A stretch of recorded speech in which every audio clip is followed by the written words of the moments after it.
Lord have mercy, I'm about to bust.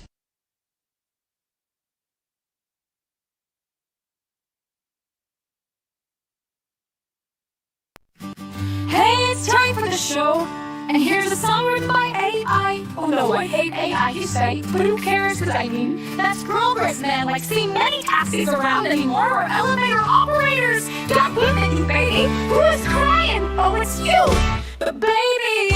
Hi, everyone, look at the baby, laughing, or cause he's a baby, idiot baby. They can't do math or play games, idiots.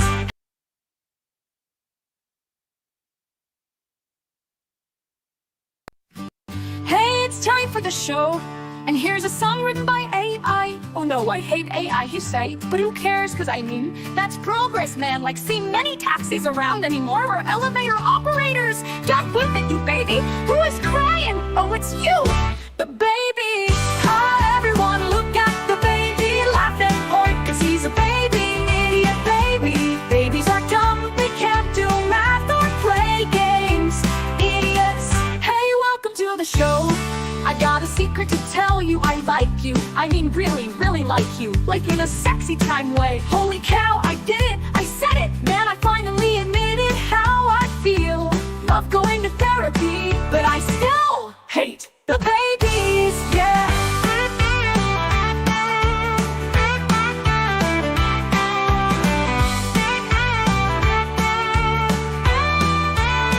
Hey, welcome to the show. And here's a song written by AI. Oh no, I hate AI, you say, but who cares, cause I mean, that's progress, man. Like, see many taxis around anymore, or elevator operators. Get with it, you baby. Who is crying? Oh, it's you, the baby. Hi, everyone, look at the baby, laughing, or cause he's a baby, idiot baby. Babies are dumb, they can't do math or play games, idiots. Hey, welcome to the show. I got a secret to tell you, I like you. I mean, really, really like you. Like in a sexy time way. Holy cow, I did it, I said it. Man, I finally admitted how I feel. Love going to therapy, but I still hate the babies, yeah. Hey, welcome to the show. It's the only place where you're liked, you know. You thought your parents loved you, but then said, they don't love me, cause I am a baby. And what are babies? Hell yeah, they so stupid. Welcome to the show. F them damn babies. Am I right? Yeah. Yeah.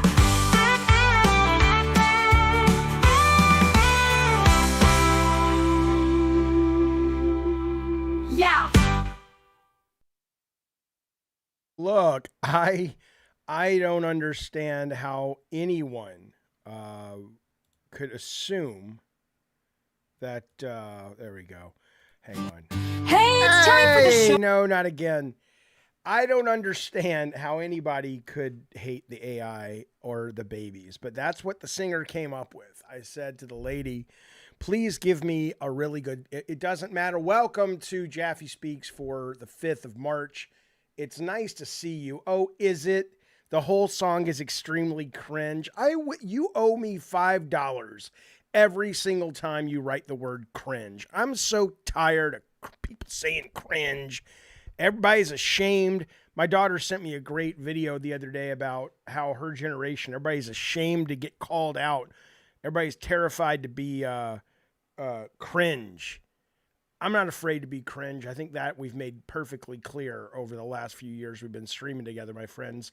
But I am well. I hope you're all well as well. Come on now. Thank you, White Wolf. I appreciate it. He says, greetings, old man. You look good. Thanks, buddy. Did someone call you AI Jesus? No, they didn't call me AI Jesus. We were writing a story with AI and we created a racist AI Jesus. And someone got, someone got offended. And they're like, why is it that people only pick on Christian people? And I wrote back to him. This was over on Lolcow. And I wrote back to him, and I think my co-host Jay deleted it because he's like, that's too spicy, your response. I don't know. I haven't asked him. But I said to him, I said, look, I'm not opposed to Christianity. I'm not opposed to anything. as long as you don't try to, make government policy based on it. And he's like, well, why are you always, we're about the Muslims and the Jews? And I'm like, well, the Jews and the Muslims, it's not like they're, maybe geopolitical policy with some of the Israeli folks, but certainly not cultural policy, and certainly not with the Muslims. And I'm like, hey, that's what it's about. Nobody's opposed to you being a religious person. There's Jay in the chat. He says he didn't delete anything. Well, there you go. So I don't know. Maybe YouTube was offended by it. Considering, says Crow, your opinions on the fail guard. What's fail guard, Crow? I don't know what that is. No, I'm paying attention to Anthony. I'm just not entirely sure. There's a couple of people named Sarah Jaffe. By the way, before we get to the actual show, check out the left of your screen. Colin Moriarty is coming to the very first Lunch with Jaffe. It's going to be Lunch with Jaffe and Colin. We've been doing Lunch with Jaffe for a couple of years now. We're doing this one next week, and I'm going to start bringing a guest. Our very first guest is going to be good sir Colin Moriarty. The time is wrong. It is Tuesday, this Tuesday, but I think it's going to be like 11:30 Pacific time, but I'll change it for tomorrow's show. I'll let you know. You have to be a Cult of Calypso member or a God of War member or a mod, either here or at the Discord. What that means, though, is we're going to either do it in a Discord Spaces or a private channel. So it's going to be a very intimate's the wrong word. It sounds positively filthy, but it's going to be a very intimate connection conversation where you'll be able to talk to Colin, ask questions. There's usually only about 9 to 12 of us over there. So if you've ever wanted to really kind of chat with the man of many talents, this is your chance this coming Tuesday. At I think 11:30. So if you're not a Cult Calypso member yet, here's a good shot to perhaps up the ante. The other thing I want to tell you is tomorrow, what is it? I think it's at 8 a.m., but it's sitting at a 91 on Metacritic, is Split Fiction, okay? Split Fiction, the new game from Joseph Fares. It is, people say it's delightful. Here's how it's going to work tomorrow if you want to play the game with your Papa Jaffe, okay? This is kind of what's going on with that. Let me show you, where did it go? I want to show you the wheel. Here's what's going to happen. So tomorrow around 8 o'clock in the morning, probably a little bit later, but sometime in that area, I am going to play this game and I'm going to stream it. And the way it works is if you buy the game, which I will have done, you are able to give a friend code out. And in the same save file, you can change it. So every 45 minutes, I'm going to jump. I'm going to play it for an hour and a half to 2 hours. And every 45 minutes, I'm going to go from player A to B to C, which means I have friend codes for 3 players if you want them. Here's how we're going to do it. For every $5 you spend today, now whether or not we're talking about a super chat, whether we're talking about a membership, if you give 5 memberships, that's going to give you 5. It gets your name put up right here, my friends, on the wheel. So right now there's no one. I'll just put Jaffe, right? And I'll put Jaffe and I'll put God. Let's see who wins, right? And the basically the more you spend, the more chances you got. I guess God wins at this point. The more you spend, the more chances you get to get on the wheel. And the 3 wheel winners will be playing Split Fiction at least for 45 minutes tomorrow. I'll send you a friend code. You don't have to spend any money. Okay. That's what's going on. So if you want to spend money here and support the show, that's in your face. The whole show over there on the left. Do the mods get a free spin? I don't know. I got to think about that. Oh, you guys are judging my outfit? There's no outfit. It's a t-shirt, you fucking idiots. Arathizel says, yeah, but you can't buy Split Fiction on PlayStation Network yet. What's going on? I don't know. But it is available. It is available tomorrow. So regardless, I'll be honestly, it's a good point. Oh, it's crossplay, so it doesn't matter. So I'll probably be getting it on PC, but whatever you have, you can play it with me on. Okay. Crow says, oh, nice. Call your audience idiots. LOL. Yeah, there are some idiots in the audience, sir. And they know that. Okay. Jaffe, I'm sorry I'm not member at the moment. I'm waiting for a new card in the mail. Why would you feel bad, Anthony? We love that you're here. Settle in. It doesn't matter. doesn't matter. What matters is we have stories. Oh, I have to tell you. Now, tonight, very, very briefly. So Jay, I think, is still in the chat. JKB, if you don't know, but you probably do, is the guy I co-host Madhouse over on LolCal Monday through Fridays at 8 o'clock California time, okay? Well, he's not the biggest fan of call-ins, and I get it, but he's not there tonight. See, I'm co-hosting the show with Twiggy, right? Which means I'm going to take a call in, which means if you guys can get in touch with P Turtle, I want this motherfucker calling in tonight. I don't give a fuck. If P Turtle's watching now, have him calling in the Discord. He can set it up with Tech Protect. But it is going to be P Turtle's going to call in. We got to talk to him for 10 minutes. I want to deliver unto the LolCal audience the gift/curse that is P Turtle. And tonight is the night to do it because Jay will not be in the madhouse and I will be driving. Jaffe says, Bukaki, I'm dying and I'm a member. There really is no excuse. Okay, I'll tell you what. It depends. Bukaki, I don't know. Let me see how many people actually want to pay and play. They might not want to play with me, especially after this news story. So I guess there was a Eurogamer story, and I don't know what this language is. Teke Fortes Ela. I don't know what that is, but whatever. Some other country that's not America, so it doesn't matter. And they quoted me when I was basically saying to this guy, I was just tweeting to this guy about how much I liked. Here it is. This guy said, Jay Duke said, feel free to hate on me, but I'll never get tired of sites like this in Starfield. And I said, nothing to hate on. I adore this game. One of the best single player narratives in gaming ever, perhaps the best in my opinion. And boy, I will tell you, the hate I have gotten because I like this game a great deal. I love this game. My jaw legit dropped. No, it didn't, Hylian Hero. What? Who the hell would even say that and not be straight up trolling? Then I saw it was Jaffe. Oh, never mind. That tracks. I'm pretty damn sure that dude's not playing with the full deck. I am so tired of you little bitch gamers out there. You're a bunch of fucking bitches. I don't even care anymore. I don't care. Here's the deal. I told my therapist this. I says to my therapist, if I lose half my audience because they're a bunch of sensitive little bitch babies, I don't care. Because I don't want to entertain and give time and give escape in their day to a bunch of these fucking little bitches. I'm so tired of most of these fucking online gamers, and you are as well.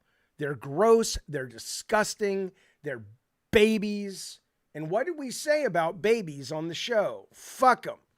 That's right, Kanji. How dare I have an opinion?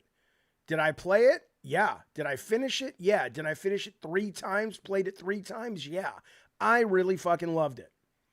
I'm sorry you didn't. I'm sorry you were raised in a generation where you have to just agree with everything or you'll be cringe or you'll be shamed. My kids are in that generation, okay? I feel bad for you. I really do. You are going to be the generation of not taking chances, the generation of not doing anything because you're too goddamn afraid for some fucking reason of being called out and being cringe. Well, guess what? You're going to fuck everything up more than the boomers have. Thanks. Thanks, you fucking morons. Jaffe likes the game that the culture doesn't like. He must be a fool. What will happen when Grums gets a whiff of this traitorous behavior? You fuckers. Yeah, Fuzzy says it is so against the rules to just like stuff these days. It's all so boring and sad. Yeah, Anonymous. Jaffe loves mediocre games like Outlaws and Starfield. If they're mediocre, I guess they are. I guess I do. Guess what? I don't care. I like fucking mediocre women like your mom, but so what? Someone's got to do it. Am I right? You scamp. Wink, wink. Okay. White Wolf says, I donate, but I can't right now, except for the shoes I have for sale, but they're size 14. Yeah. buddy, I'm just glad you're here. Yeah, that's right, Bukaki. Jaffe loved the last Fast and the Furious game. You don't understand. That's why I'm a visionary, and a lot of you guys hating on me will never be more than just a consumer. A consumer. And that's fine.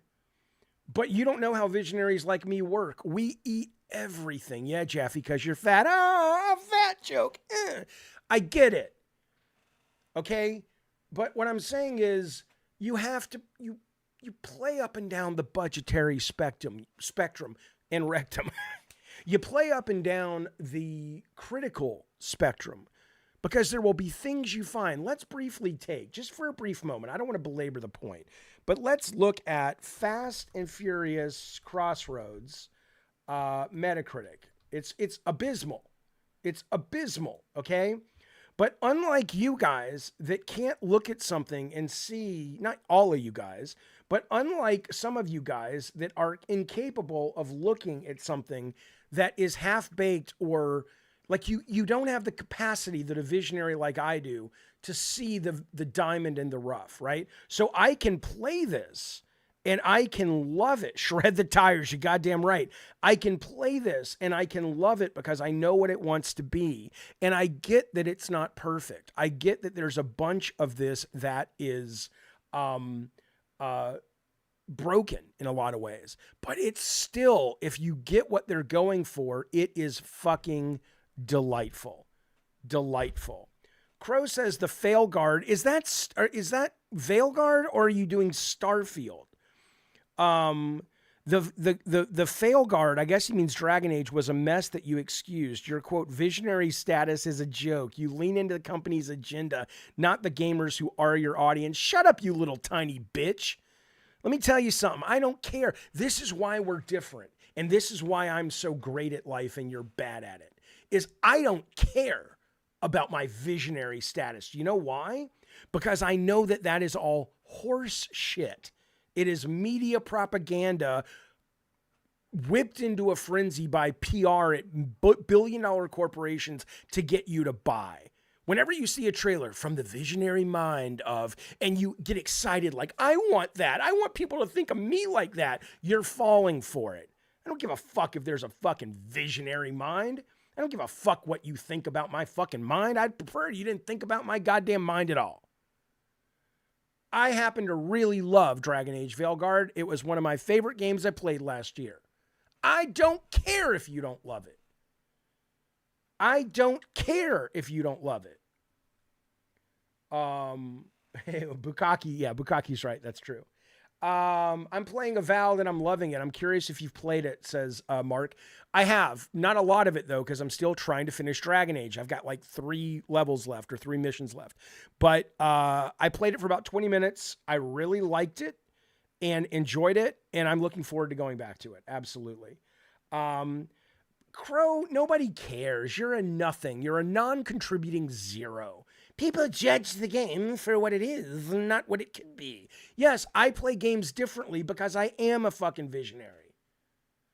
Because I see something that you can't see, and I'm able to enjoy it. Just like a foodie can taste a meal that your palate is too immature to appreciate. But the foodie can taste it and go, I get what this is. I'm sorry you can't get what things are unless they're basically chewed up and pre-fed and spit into your fucking mouth like a baby bird, Crow. I'm sorry. But congratulations on being a sheep. It must be nice in the winter. It'll keep you warm, you moron. Okay. But I loved Fast and the Furious. And in fact, I had the director, who's also a DJ, on the show. One of my very first guests. You can find it in the Chat with Geeks. Jaffe, the contrarian edgelorf. I am indeed the contrarian edgelorf, sir. Okay, let's move forward. Let's move forward, shall we? Where's P Turtle? You guys see that Notch put out some screen grabs of his new game? You see that? Look at that. I mean, I know Notch has become kind of problematic in some circles. I haven't really looked into it, but I do like this. I like when the Minecraft, there's also a game called Pixelville or something on Steam right now in early access that seems similar. I like when someone takes the Minecraft idea and puts an actual, not that Minecraft doesn't have an actual game, but like more of a traditional game on top of it. And that's kind of looks like what this is. It looks pretty cool. I like the art style. I like the kind of old school Ultima Unreal underworld kind of thing. So I'm excited. I hope this comes out soon. But there's a million games, not a million, but there's a couple games that actually look better than I'm excited for. Magnesium Winter Juice, really, says, no wonder Kratos was so filled with rage. I don't understand. Why was he filled with rage?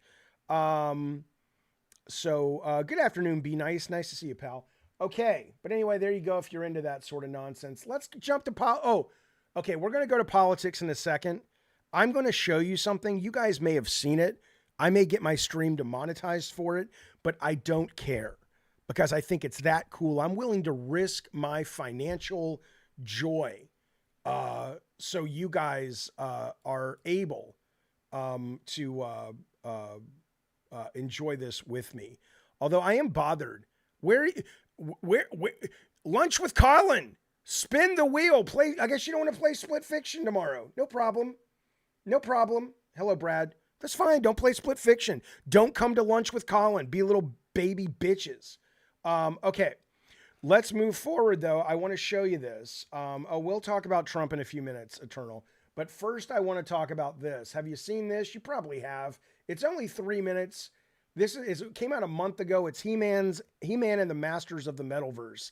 And whether you like the song or not, I want to tell you, the art, to see the He-Man characters like this makes me emotionally aroused. Here we go. And we'll talk on the other side of the song.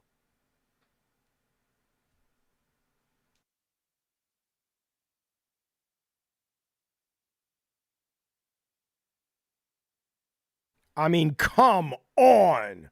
Come on.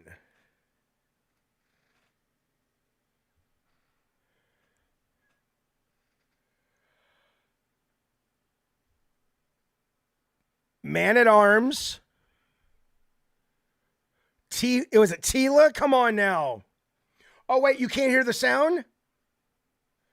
Hang on. You got to hear the sound. Oh, we got to hear the sound. One sec. His destruction. All right, let me start it again. You got to hear the whole thing. It's so good. Here we go. Sorry. My bad. My bad.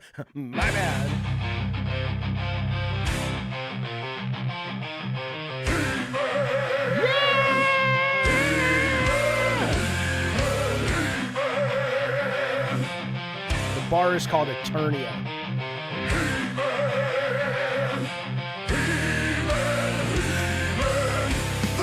Okay, that's Man at Arms, right?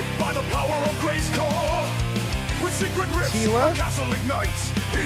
Now here comes Orko. No, that's Beast. Who's that? Oracle? There's Orko. Oro, whatever the fuck.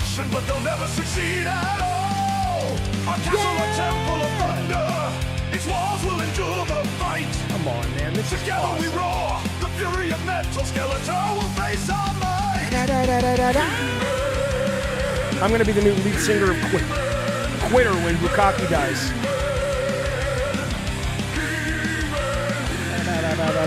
The shadows rise to hunt him down by the power of Grayskull. Chaos marches with soul. I agree, Be Nice's characters look awesome. With chords that tear through endless night and screams that ignite the flame. You think He-Man would have been the lead singer? Maybe when they have to do a falsetto, he'll become Prince Adam.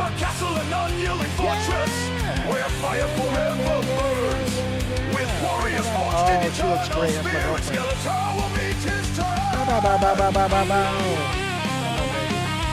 Yeah, we should make an AI chatbot of Bukaki.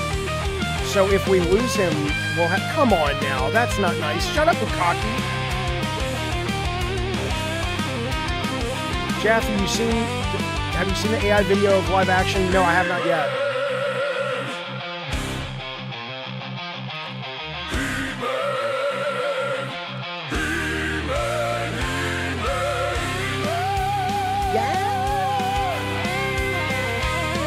It's terrible, but it's great. look at Skeletor. Oh my God, she's getting fast now. Maybe there's a cameo of the Thundercats. I like Orko the best. Universe stands under protection by the power of Grayskull. With secret rifts, a castle ignites. He-Man will play till the end. He-Man. He-Man. He-Man. I have played Kingdom Come 2. Oh, cool. I like it a lot. Haven't finished it, but I like it a lot. Come on now. Come on now. Oh, poor Skeletor. Yeah, there is a new live action He-Man coming. That's pretty great. I love it. I love it. All right, we're going to get Ludium on the wheel in just a second. Somebody said do Tech Protect. Now, I upgraded my AI yesterday on ChatGPT to the $200 a month version because I needed more credits, you see. And thank God Keemstar's paying for half of it. But that said, though, it's a lot faster and it's a lot cooler. And I'm going to show you that real quick. And then I want to show you something else. But yeah, if anybody, send me a picture, Tech, and tell me what you guys want. Put it in the Discord and then tell me what you want the AI to do when it's Tech. But here's what it looks like. I want to show you the new model. So yeah, you open up Sora.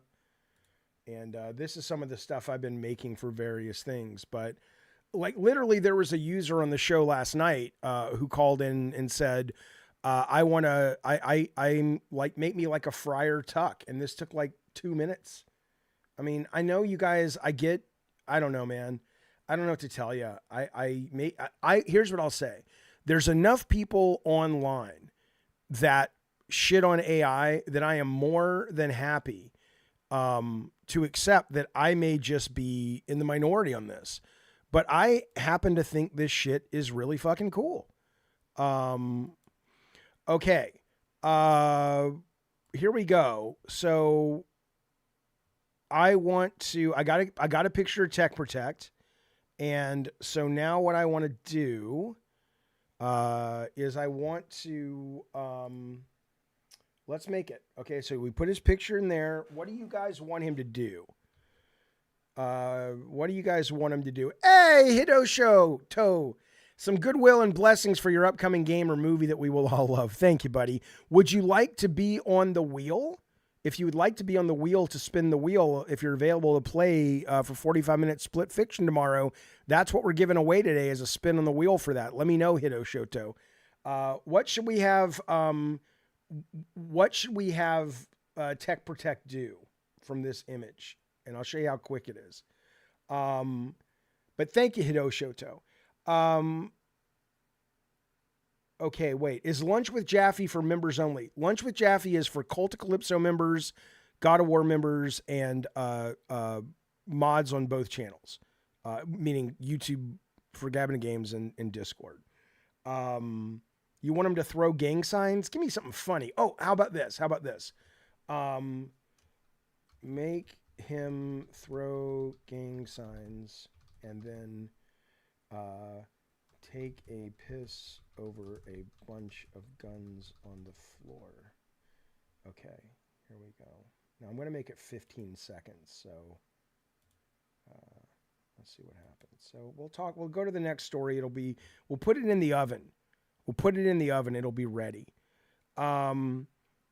Tech Protect needs to get paid. Tech Protect does get paid. Not very much, but he gets paid. Here's what Tech Protect says to me while we're waiting for the AI to cook. I'm going to put some people on the wheel too. He says, Jaffe, I absolutely think your channel can blow up and I want to be there for the ride, even though you pay me almost nothing. And I'm like, cool. Okay, here we go. It's tomorrow morning. I'll let you know, Hidoshoto. Okay, let's see. Okay, we're at 98%. Then we're going to put people on the wheel. Here we go. I'll look at that later. I don't want to watch any more AI after this, but here we go. Let's see. It doesn't always work out great, but let's see what we got. What the fuck? Okay, where are the guns? Maybe it doesn't want to draw guns. What the fuck? This is horrible. This is terrible. Okay, let's edit it one time. That's dumb. Have him morph. No. Have him rob a bank and then do a jig as he escapes with cash. All right, we'll see what that one looks like. Okay, here's the wheel. Let's put 20 more years on the wheel for you. Okay, so right now we have a couple of people. Was it Ludite? Ludum. Ludum is on the wheel. Ludium. And then Hidoshoto has paid twice. All you got to do is donate $5, either membership, gift membership. For every $5 you get on the wheel. And what that means, I'm spelling it wrong, but you know what we're talking about, Hidoshoto. What that means is when we spin the wheel at the end of the show today, basically the three people that come up will play with us tomorrow on Split Fiction that comes out tomorrow at 8 a.m. Okay. Okay. Let's see where our AI took us. Here we go. We got 2 versions of it. Let's see. Come on, give us something. I paid $200 for this. Give me something good. What are you standing there? The fuck is happening? He's not robbing a bank. What the fuck is this? Have him rob a bank, bitch. Okay, maybe he just doesn't like Anthony. Because, look, I mean, this is bullshit, is what this is. Because look at some of this shit we got, man. We got Jesus. This guy got mad at me over on the other show. Yeah, he's doing cybercrime. Because he's like, you're making fun of Jesus. I'm like, I wasn't making fun of Jesus. I was making fun of racist Jesus. Look, here's a guy with, here's a waffle man made a, whatever. You guys don't appreciate it. Yeah, I have one where Tech does kind of shit his pants or vomits a bunch of shit. Right, there you go. Yeah. All right. I mean, I don't have a problem making fun of... Anyway, let's focus. Let's get back to the show. I'm not mocking Jesus, my God. Look, here's what I'll tell you about Jesus. If Jesus is real, and if Jesus has these powers, and if Jesus is the Son of God and all of that, what I would tell you is he probably would think I was awesome. He probably would think I was awesome because he'd say, you're kind to people, you're liberal as fuck, you take care of people. Here. Okay, so let's do one more. I'm going to stop. Tech Protect, tell me when this is done. Do no more of these. Because I want to move on to the show. Not everybody's into this AI stuff, okay? Have this man meet up with Jesus and they both... here, hang on. Have this man meet up with Jesus, and he starts crying, and Jesus pulls out a giant rubber chicken. All right. Pompous says Jesus is real. Great. Bueller says Jesus loves you because you're a lib. What I'm saying is most progressives like me, you know, we put a lot of bank in wanting other people to be taken care of, just like genuine Christians do. They're very similar. Yeah, Jesus will give me a pass because of God of War. Tech says this is me throwing up gang signs in the gated community. Excellent. Okay, great. Eric, no, I'll look at that later. Okay. Shut up, Bukaki. You got 1 foot in the grave, bitch. Shut the fuck up. Every word you type is one less word that you'll be able to type. Is it Bueller? Is my logic fucking stupid? Oh no, Bueller is judging my logic, guys. What will I do? Why is the logic... What would be great, Bueller, what would impress me is if you said, the logic is fucking stupid because, and then you actually wrote a sentence articulating why. But instead, you just kind of throw out horse shit. Oh, here we go. What do we get? There's old Tech Protect. Look at him there. Looks like the good doctor. All right, what's happening? Oh, he's walking around. Hey! Check out my chicken, bitch! Hey, look what I got, Tech Protect. I got 2. I turned chicken into chicken. That's not bad. Let's check the sequel. Here we go. Yeah, Bukkake has nothing to lose. Except like 400 pounds. Come on now. Jesus ain't got no hair. That looks like JKB. Who the fuck is that? Why is Larry David Jesus? Okay, I think the first one was a lot better. First one was a lot better. Okay. We only tease Bukkake because he'll be dead soon and we don't have any consequences to worry about. Come on now. You can upload a photo. You can do anything, Fuzznuts. I mean, you literally can make movies with this. You can go into this thing called Storyboard right here, and you can just start putting scenes down and put pictures and drawings or just text, and it'll make you a fucking movie. Now, I mean, again, if you really are serious about it, you need to, you got to spend time with it. There are people that are genuinely, learning how to do this in a way that's not just jokey like I do it. But I like it because it's stupid. I like to just make stupid shit. It gets darker every day. Bukkake's not dying. The reason we make fun of Bukkake is because he thinks he's dying because he's acting like a little baby bitch. It's like you got a diagnosis that a lot of people get. You're fixing it. You're going to be healthy as a goddamn horse soon. Everybody knows it, but we know how scared you are, so we make fun of it. That's the reason. No, he's not dying. He'll be here, sadly, for a very long time. Speaking of idiots, I want to show you this, okay? I want to show you this, and you may have seen it, and I only watched a little bit of Trump's shit last night. I don't like Trump, but if you voted for Trump and you like Trump, that's great. Whatever, do what you got to do. But and I don't want to really make this a political show, but I do want to show this because this is the shit that drives me crazy.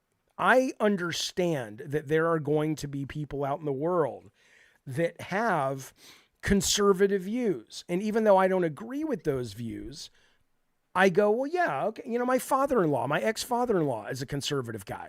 He's not like, socially conservative, or he's not like, hardcore, but he's more financially conservative, right? Whatever. Colin, in some ways, is a conservative guy on certain topics and shit, right? I don't have a problem with that. What I have a problem with is the lack on both sides, but we see it more lately on the right, but not, they don't have a monopoly on it, but they currently are, they're ruling the roost with it, where they don't seem to really even listen, right? And again, I know there's some things the Democrats have said, and it's the same thing, but they do it a lot more here. And I just want to show you this. I want to show you this. 8 million to make mice transgender. Is this real life? And you were allowed to vote. Right? So she goes out, because Trump said this last night. He said, we cut a program that was $8 million to make mice transgender, right? And without doing any real research, without doing any fact checking or watching people or reading people who have done the research and fact checking, she now runs to social media, to spread the bile. But it's totally a lie. And this guy's about to prove it to you. 8 million. But look how arrogant and look how sure of herself she is. 8 million to make mice transgender. Is this real life? And you were allowed to vote. Is this real life? Now, this woman's talking about something in particular about transgender mice, but where did she get that from? $8 million for making mice transgender. Right? The president, he got a... This is real. All right, so this... Right? That's what he said. The volume's very quiet. My volume is quiet. Oh, okay, let me fix that. Hang on. My volume or Trump's volume? What's quiet? But think about that. Think about that for a minute. Think about how easy it is. He just stands up there. He gets a laugh. He's like, no, this is true. This is true. Now, Trump is probably going to be quiet just because it's a clip from a TV. So am I too loud now? Okay, well, here we go. Let's listen to Trump again. Then let's watch it get fact checked in real time. Mice transgender. This is real. All right, so this was another one of the... So let me ask before I keep playing, did anybody watch this last night? And did anybody see this? And what was your response to it? Because he's the president. You'd think that he would tell the truth, that they would fact check his State of the Union, but maybe not. I mean, and that goes both ways, frankly. Those if Trump said it, it has to be true moments. But Trump actually misspoke here big time. Because what Trump should have said is scientists were making mice transgenic, not transgender. And as you can see here, transgenic mouse technology has revolutionized virtually all fields of biology and provided new genetic approaches to model many human diseases in a whole animal context. So as you can see here in the transgenic mouse model, scientists add human cells to mice so that when they introduce diseases and study them, these mice and their tissue react more like human tissue. And that's how we end up at a University of Cincinnati website where they're talking about their $8 million study to continue gene-environment interaction research. So yeah, Dunny, instead of stopping research where you say it was transgender mice, you actually stopped research that might help us figure out how diseases affect the human body. And you, Danielle, you bought the whole thing hook, line, and sinker just because it came out of Trump's mouth. Shame on you. So, I mean, you know. He might have misspoke, says Fuzznuts, but he might have misspoken, and I don't know what that means. All the guy did was make up a word, not... What are you talking about, Darth Nugget? The guy literally shows you where he tells you what transgenic mice are, and then he goes to the study. He explains how it works, and then he goes to the study that you can find too at the University of Cincinnati. They're the ones that receive the $8 million grant to continue research. He didn't make up a word. Anyway. Oh yeah, he's nuts. A mother shared the letter Luigi replied to her regarding her daughter being refused medical insurance. He told her the letter is the first to make him cry. He pinned it in his prison cell. Yeah, absolutely. Okay. Do you think Trump or Musk have above a high school reading level? I don't know. I mean, I don't know. I don't think Trump reads, basically, but I certainly think Musk is a smart guy. He's probably exceptionally, blazingly neurodiverse. And in that, perhaps it creates some of his problems for connecting with other people. I don't know. It doesn't matter though. Golf franchise. This is just like Concord. Nobody asked for this. Yeah. Well, again, you're not smart enough to ask for it. And I'm not either. That's why we have experts and people who go to school and study and learn what do they need to cure diseases. I don't know what they need. You don't know what they need because we don't work in that field.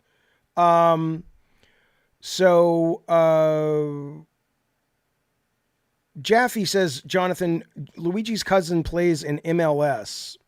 What's that? And the sponsor across his journey is a health insurance company. Okay, great. I mean, that's not Luigi though. Okay, let's move forward, but I just want you to know that. I'm not saying all politicians don't lie because they do, but this is real. This is why we're, I think, about to be basically a new subsidiary of Russia, basically, but we'll find out. Okay. It's not that busted horn blacksmith shop. He says there were more on that list cuts than one mistake. I'm sure if it's important, they'll reinstate it. They said they might make mistakes, but will work to correct it as soon as possible. Right. That's not the issue. If they recognize it's a mistake, they'll fix it. It's the fact that Trump in the State of the Union doesn't have his shit fact checked and then goes on to make a joke and say this is true. So he's harming the LGBT community. He's lying to his followers.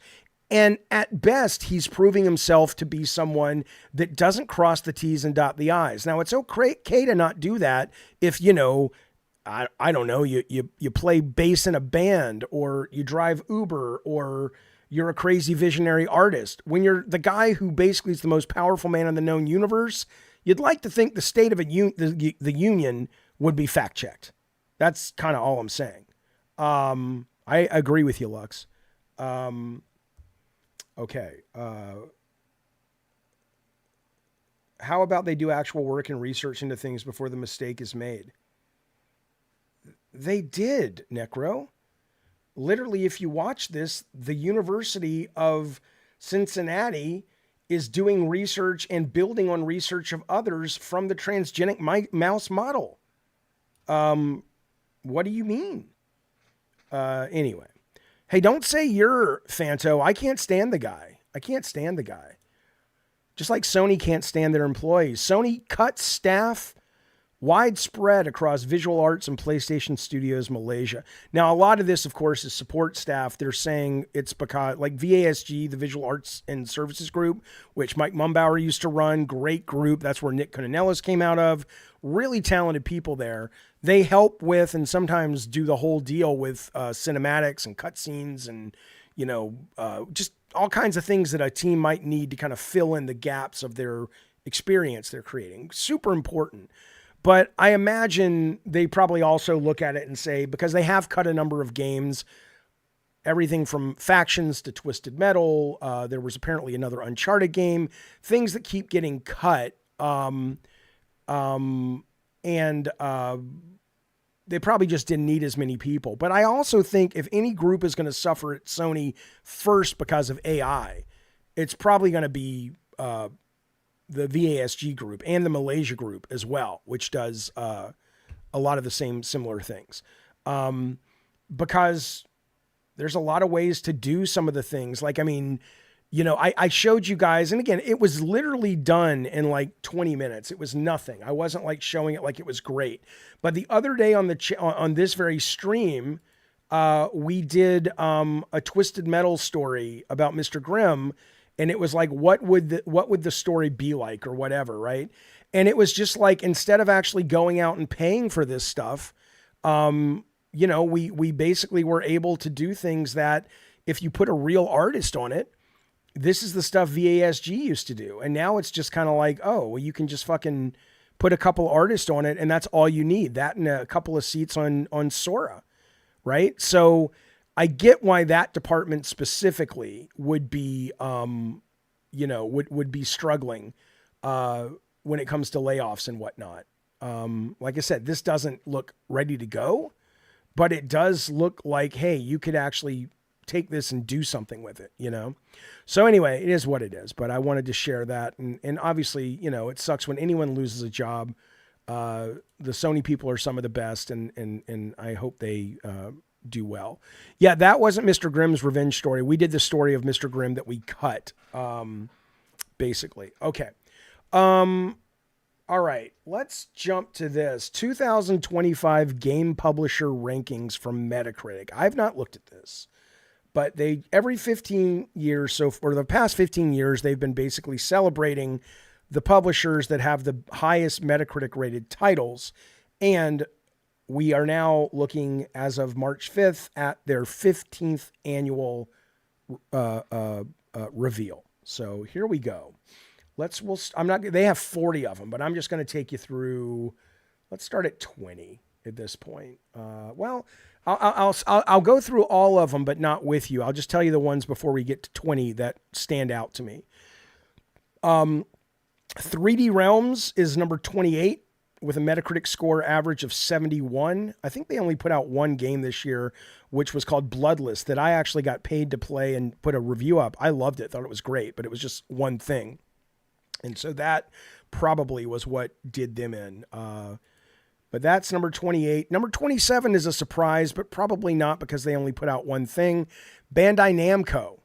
Actually, they put out 32 products. Average Metacritic score at 72. Their best game, of course, was Erdtree at a 95 and Tekken, but they also had some stuff that didn't connect all that well. Konami comes in at 25. They put out 16 games. None of them were bad. They have a 75 Metacritic. Their best game rated was 92, Castlevania, the Dominus collection right there. All right, that's 25. Electronic Arts at 23. They are at a 74. Why are they ranked higher than if they're at a 74? Because they probably put out more games. 23 products, 52% good, 0% bad, but they didn't have any great games. And so their highest rated was an 86, which was The Sims.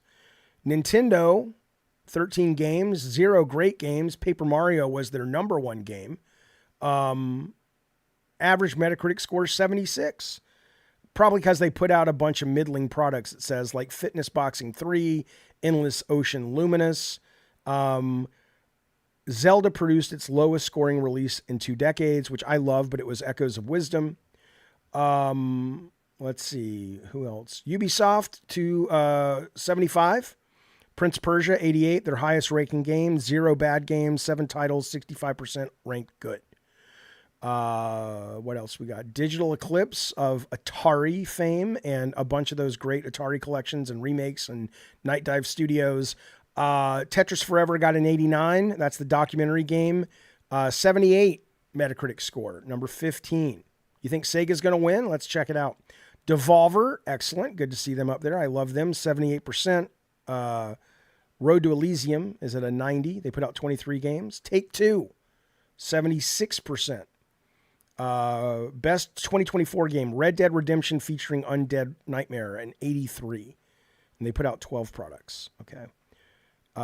Kepler, who I think is putting out, Kepler's got something out recently that it was really good. But Cat Quest 3 was great. I played that, 78.8. Kepler now 10. Annapurna, no surprise to see them up there. I still haven't played Lorelei and the Laser Eyes. They put out 10 games. 79. It's interesting because, as you guys probably know, these guys, Van, if you want to call in, you can call in. Just put yourself in the call-in waiting room. These guys lost all of their production talent this year. They all walked, and I think they are now at another company that's come back, not THQ, but something like that.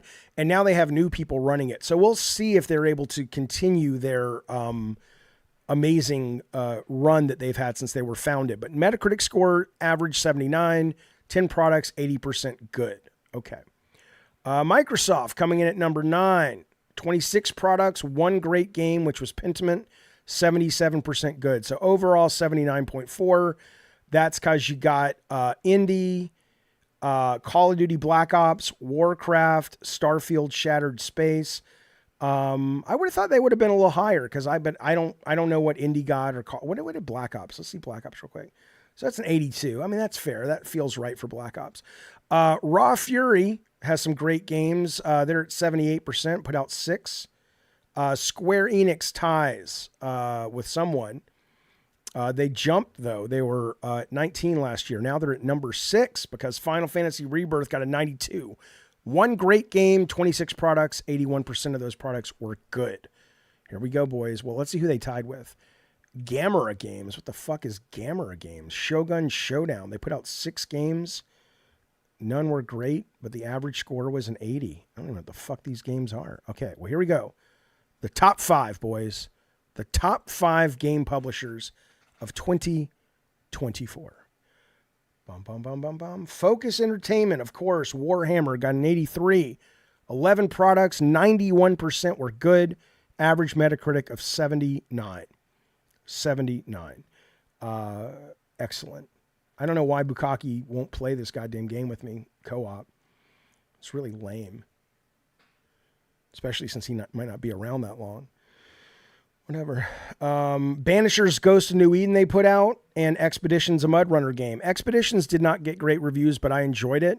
And Banishers I loved. It was just too long. Number 4, Sony.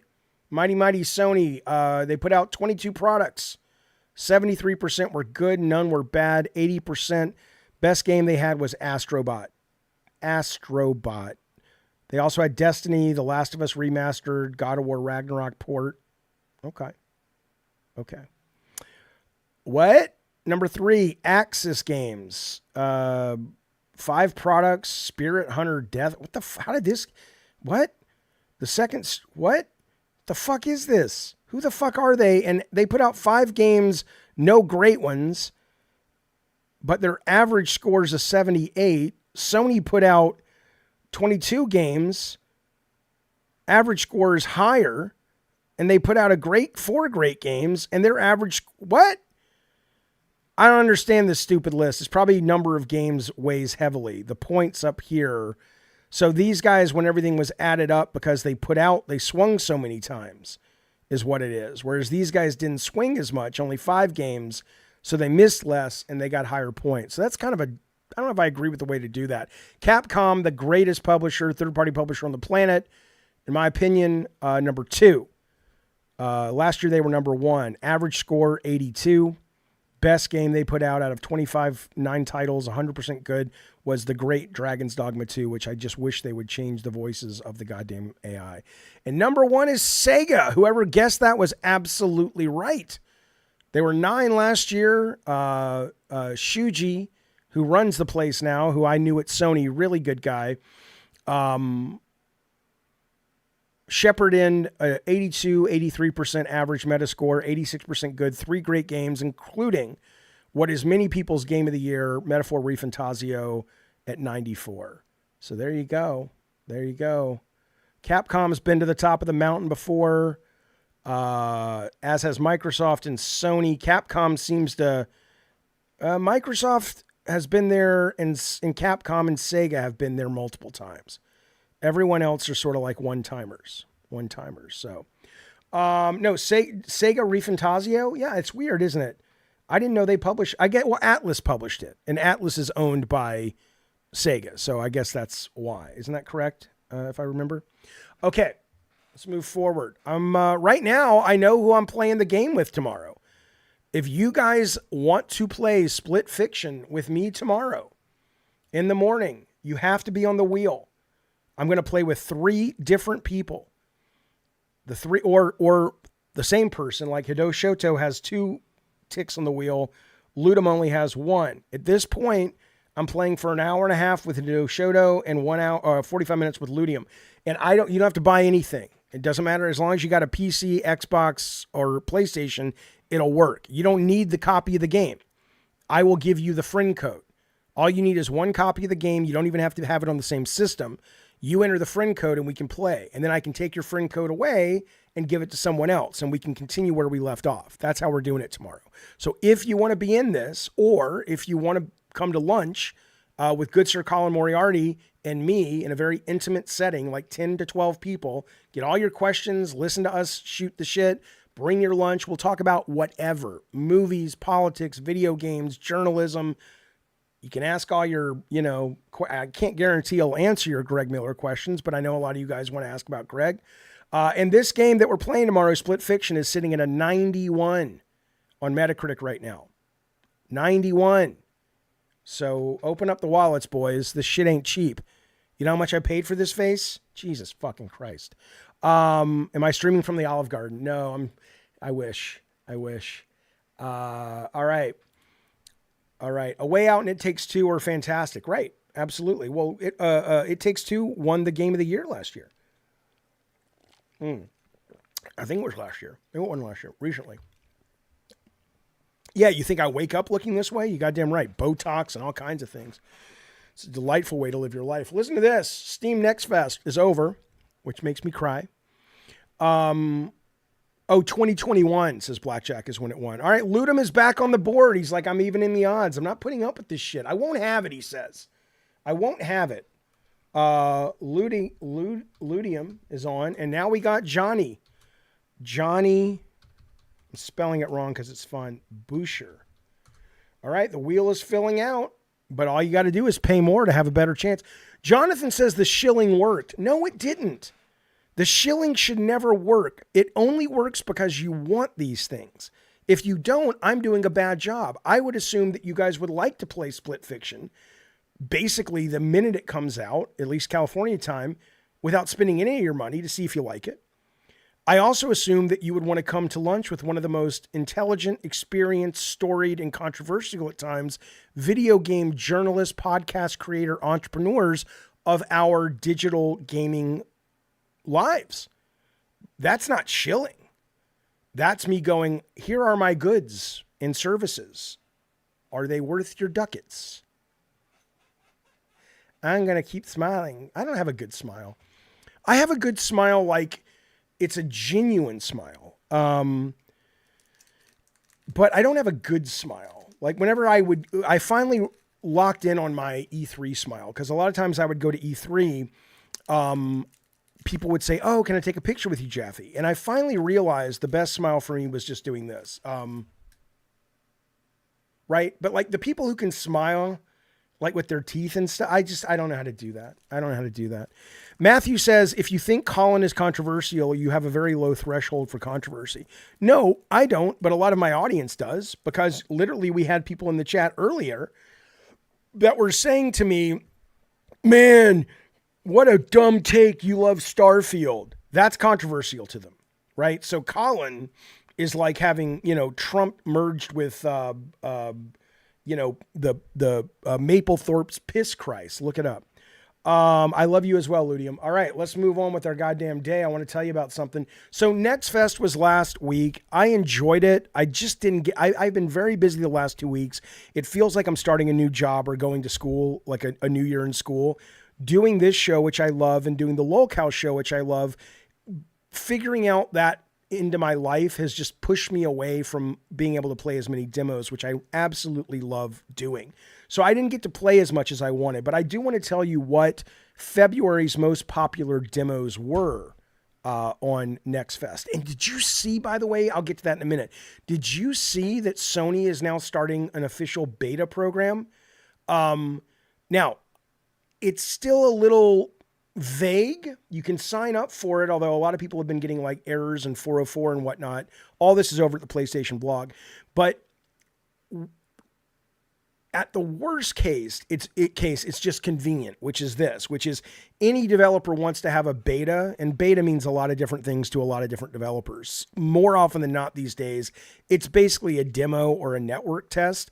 But my understanding is if you sign up for that, it's a one-stop shop. Right? You only have to be there. I don't know if that means that if like Elden Ring puts out another beta and you want to play it on PlayStation, can you bypass having to sign up on Elden Ring and you can sign up on Sony beta? They may have gone into it. I haven't done that much research and I apologize for that. But that's the worst case scenario. The best case scenario, and I tweeted this out to Shu. I was talking to Shu. I think it's a direct message. But I don't think he would mind me saying this. But I was saying to him, and I've been saying this for years, Sony really needs to jump on early access stuff and test things out to decide if it's working or not. I really hope it's not just the latter, but it's also that, because Sony could have saved so much money on so many failures just by knowing, oh shit, we only spent $1 million and nobody really liked it. Okay, killed. I love it. I love it. So that's happening. But anyway, the Steam NextFest demos, these are the most popular, if you'd like to hear. And in no particular order. It's not free labor. One Pump says I'm torn on this. So free labor. No, it's not their job. Listen, guys, you gotta, look, you don't have to participate. I get that. One Pump Man says, isn't that their job? So it's free labor? No. If you are talking about Sony going, we want you to beta test and send us bugs and all that shit, I would say, yeah, if you want to, but no, they have people for that. But this is different, right? This is, you can play, if it's the farthest, like let's take Mecha Break, which was the most popular demo at Steam, it's at NextFest, right? Which is kind of like I heard it was really good. I downloaded it, haven't played it. It's like a free to play mech Gundam battle game, gorgeous looking, blah, blah, blah. Okay. Sony could say, hey, we're doing a beta this weekend. And that just means for you, it might just mean for Sony, they're getting analytics, like what maps did people choose, what was the longest playtime people had, the average playtime, was the network stable, all of that shit. That's what we should have done for Twisted Metal, but none of us knew any better, right? For 2012. All the way to going, hey, we're going to invest $300 million in Mecha Break. Let's say Sony was publishing it. They're not. The team has mocked up a single level with 2 robots. It's almost flat shaded. It looks like Toe Ball number 3. But the core of the game is there. And we want to let people play it. And if they really like it and come back to it, even though it's very, very early, and we have a very high concurrent user base and we have a long average playtime, then holy shit, let's throw another 2. Okay, team, you just earned 4 more months. Go back into the factory, come back in 4 months with the next version of it. That's how you have to do it. That's how mobile games have done it forever. called the minimal viable product. And that is how these big games are going to have to start doing it, or you're going to have a constant waterfall of expensive failures. Darth Nugget says, yes, but they have transgenic mice for that. That's true. That's true. Fanto says, you're getting a taste of upcoming games. No need to be glass half empty, negative Nancy. I know. How cool is this? Don't you love games? You guys you get to play new shit and ideas. Hey, Neil Druckmann woke up in the middle of the night and had a brainstorm, and he called Bruce Straley and said, dude, I know you're out of the biz, but, well, he's actually in his own company now. We got to put this together. And them and like a skeleton crew spent like, the Christmas holidays and put together a basic demo, and it's awesome. Hey, let's try it before we spend any more money. Put it up on the beta site. Let's see if people like it. How are you not into that? How is that not cool? Anyway, you don't have to be. Mecha Break was one of the most popular demos. Among Us 3D, which pretty cool. Yeah, One Pump says, just let me know when it's done. I don't want to play half-made games. I don't have time for that. Yeah, absolutely. Totally fair. Kind of like, and I don't know if they do it all over the country and the world, but it was obviously there were a lot more in LA when I lived in LA. Movie studios, every week there were 3 or 4 movie previews that you could go to, and the movies were anywhere from 50% to like 95% done. So some effect shots were missing. The soundtrack might be from another movie because the score wasn't done. And at the end, the producer would be there and you would fill out your cards, and then and you got to see a free movie. And then you'd go through the cards, and then they'd keep like 20 of you and say, let's talk to the director and the producer and give them feedback, right? Obviously, if you just want to see a completed movie, cool.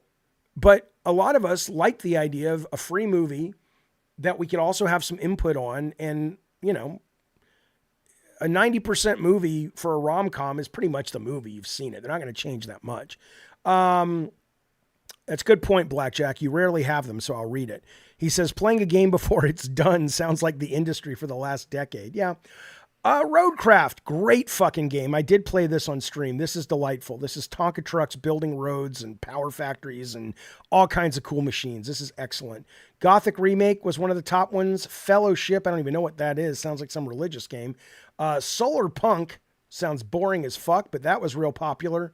Dune Awakening, real popular game.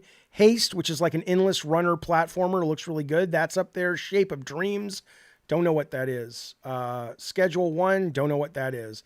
Game of Thrones action RPG was in the top 10. Nine Kings, don't know what that is. Blind Spot, which is tactical PUBG meets Rainbow Six. Top-down isometric was in the top 10. King is Watching. Lost Skies. I think I played that. First Berserker is one of the best demos I've played in years. This is absolutely excellent. This is up there now if you still want to get it on Steam. I think it's also on PS5 and Xbox. Excellent fucking demo. I love this game. Darkest Days. Oh, wait. No. There's a new Darkest Days that we've done advertising for, but I think this is a bigger version of the game, but it's the same universe. That's great. It did well. Tempest Rising. Here it is. Into the Dead, Our Darkest Days. I think it's popular. I would like to think because we advertised this game as a sponsor or a faux sponsor on our stream. I think this is super fun, super interesting. I think the demo is still up. It gets better with every release. I love that actually got a lot of people playing, and I know it was because of us. Wink. Go on over there and tell them it's because of us, and they'll pay us some money. Seriously, Tech, tell them to go over there. It's not a mobile game. No, this is PC. This is PC. Breath Edge. Okay. Monster Train 2. Love the first one. Played this one. I liked it, but it's basically the first one with some new cards, but at least that's what I could tell so far. Thank you, Tech. I mean, don't really say that. Is this Seat Taken? Football Life. Dread Tomb. I got to go back and download some of these.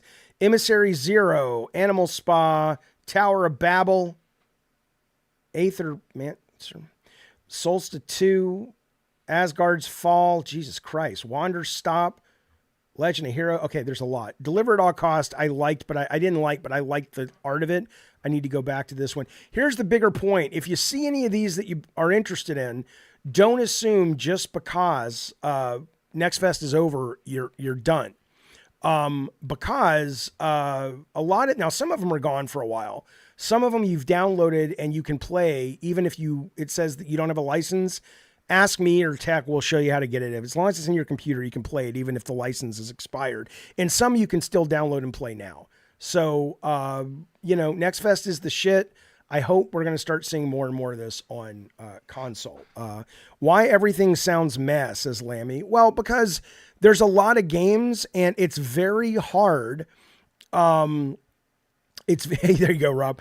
It's very hard to communicate good gameplay, right? So you can look at something like this game here, which I hear is actually, I downloaded it, Whisper of the House, and I want to play it. I haven't played it yet, but I get why you would look at this and go, but when you play it, or when you play this, I hear this was really great. It's like a fishing RPG. That's hard to communicate as well.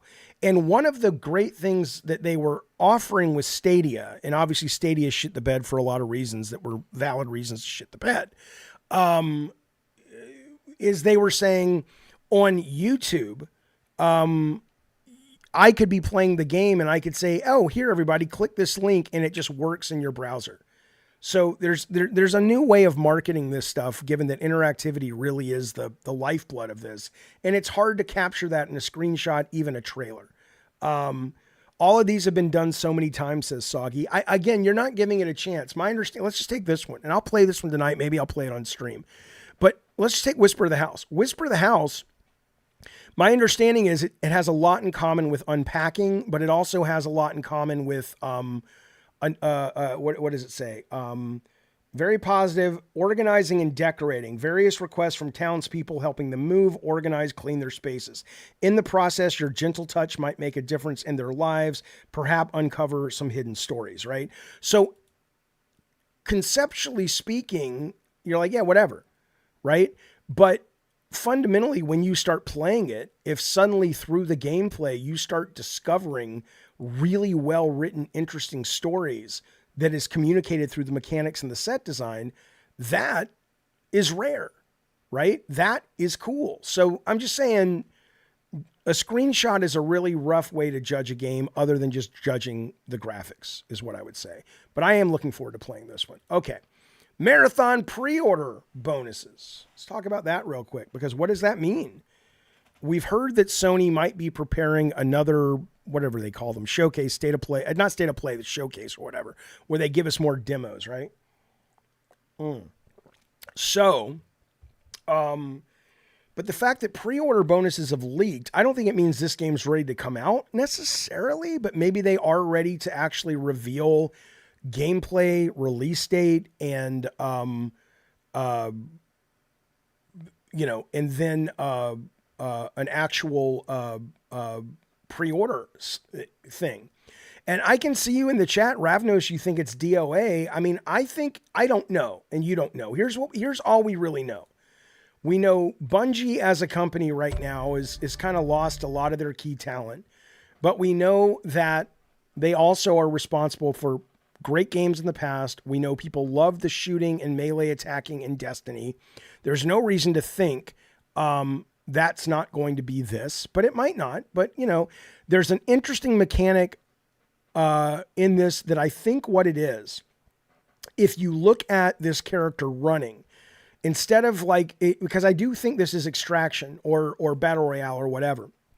But what I think it is, though, is it's not Battle Royale, like the level gets smaller. I think it's based on, if I remember correctly hearing this, it's that number. It's their oxygen, right? So you basically, I don't know if you kill and they give you more oxygen, and you can also find oxygen stands or whatever, but that's in areas of the map drain your oxygen more. But I do think at least conceptually, it's a strong idea. But again, you put this out in beta when it doesn't look as great as this and see if the mechanic works. Apparently Bungie also has a game that you have codenamed Gummy Bears, which is like a MOBA, but it's a real easy to play console MOBA. And they say it's just testing excellently, just wonderfully. So, but Lammy says it's just going to be, why are you guys so negative? I'm not saying you're wrong, guys. It might be just another shooter. It may be terrible. But, I mean, give it a minute. Why? Again, I think it's generational. Everybody's so negative all the fucking time. Just play it. Maybe it's good. If it's not, I'm the first to say I think it's shit. I mean, it's subjective, but Jesus. Well, Drawn to Death. Yes, Drawn to Death did test excellently well, but we had absolutely terrible actual open alphas. And that's what we should have been looking at.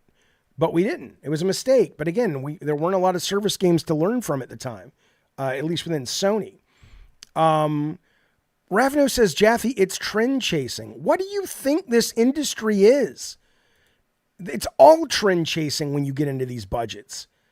Every goddamn thing is trend chasing when you get into these budgets.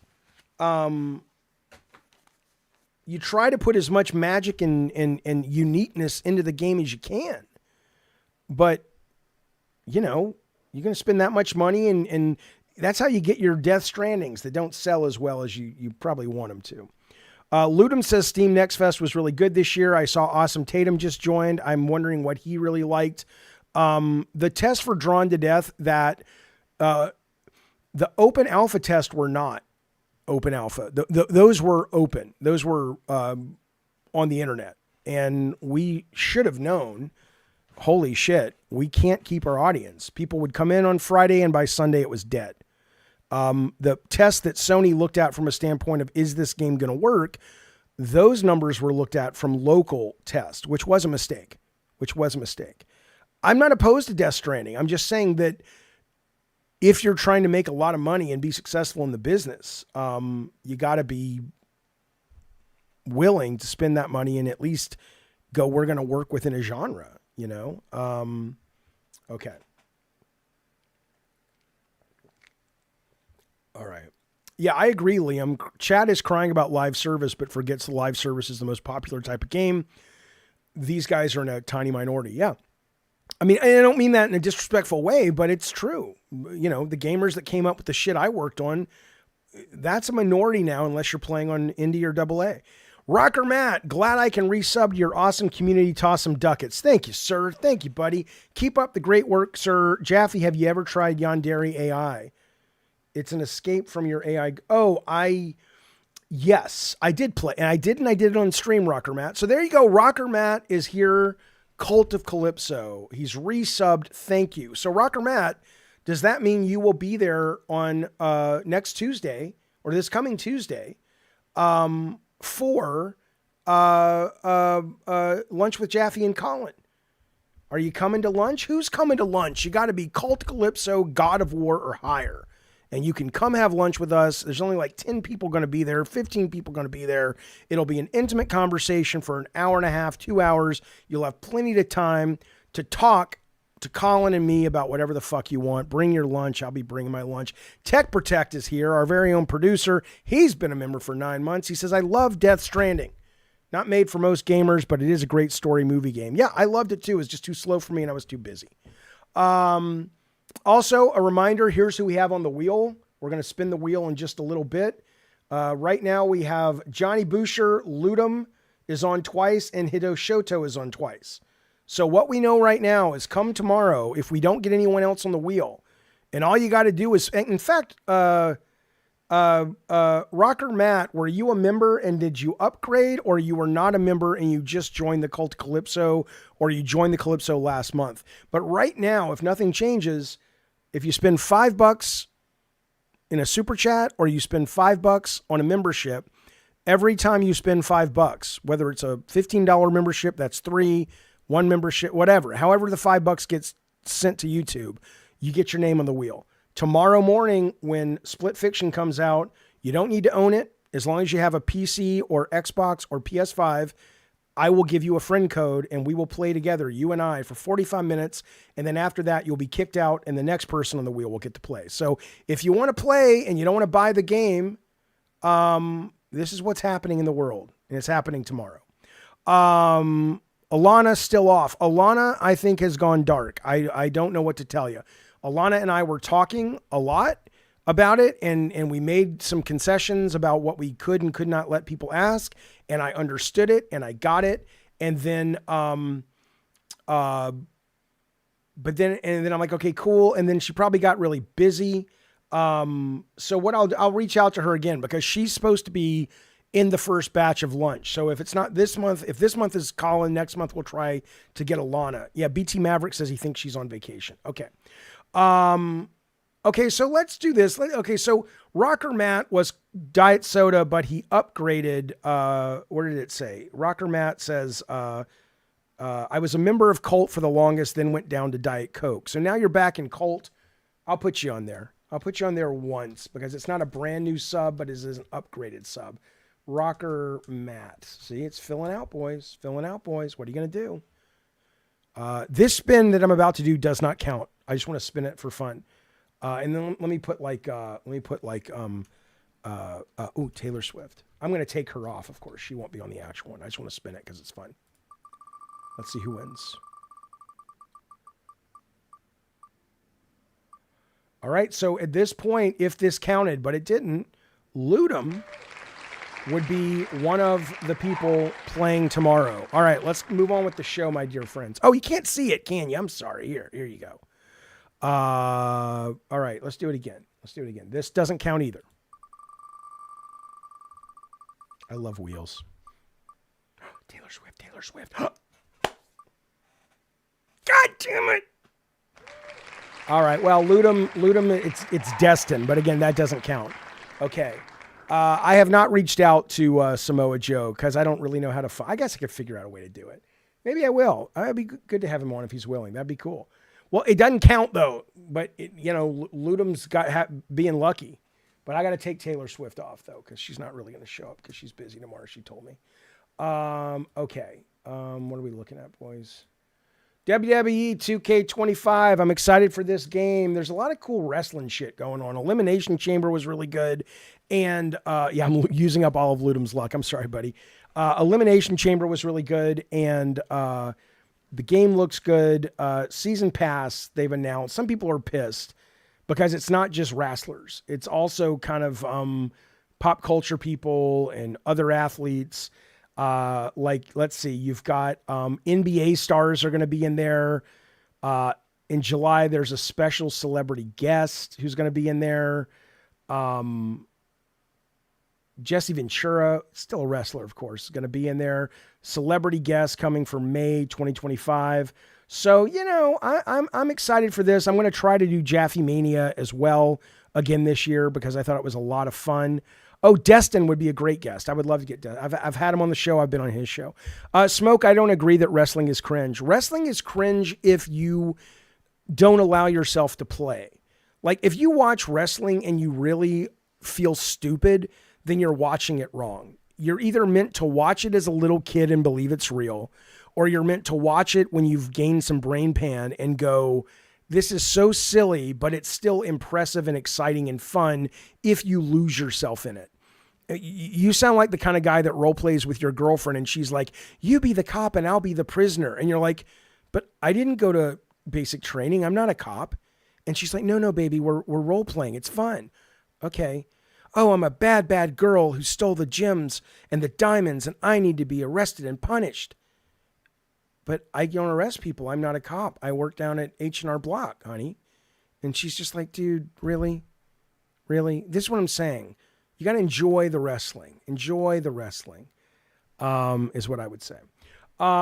Speaking of, I didn't know this because I follow wrestling as a casual fan, right? I'm not a hardcore guy, but think about this for a minute. I had never heard of WWE Speed until today. This is amazing. This is on X, Twitter, whatever. It's been going on for a little over a year. There's 50 episodes. They are wrestling matches that are designed to be fought and won in under 3 minutes.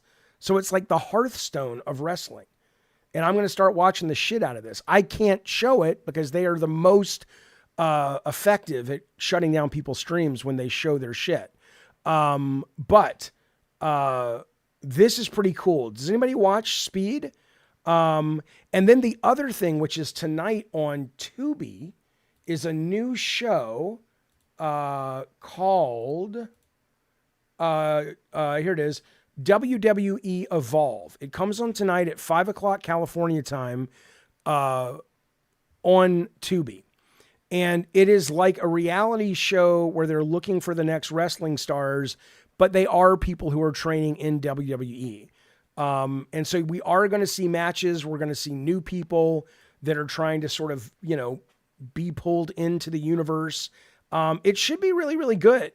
I want to watch this. I'm looking forward to this. Did I ever play Blasto? Yeah, I played Blasto. They worked on it when I was working in Foster City. And it was great for its time. I remember playing it and really enjoying it, but it was probably tuned way too hard. And they ended up missing their launch window. And when they missed their launch window, a lot of their advertising dollars went with it. And so it kind of struggled to ever connect with anybody. But yeah. Yeah, that view, though, Matthew says, nothing like two almost naked dudes slamming into each other while other people watch. I absolutely understood, or I had that view for a very long time because my friends loved wrestling as kids. I was there in the 80s with Hogan. Then you go up to like, you know, the Attitude Era. I wasn't into it at that point. I thought it was stupid as well. It wasn't until, 5-6 years ago that I started going, oh shit, I get what this is. Like my brain finally shifted and I'm like, oh, people say it. I'm not saying anything clever, but it is. It's like soap opera. It's like soap operas meets a stunt show at Universal Studios with a good percentage chance of seeing people break some bones and bleed.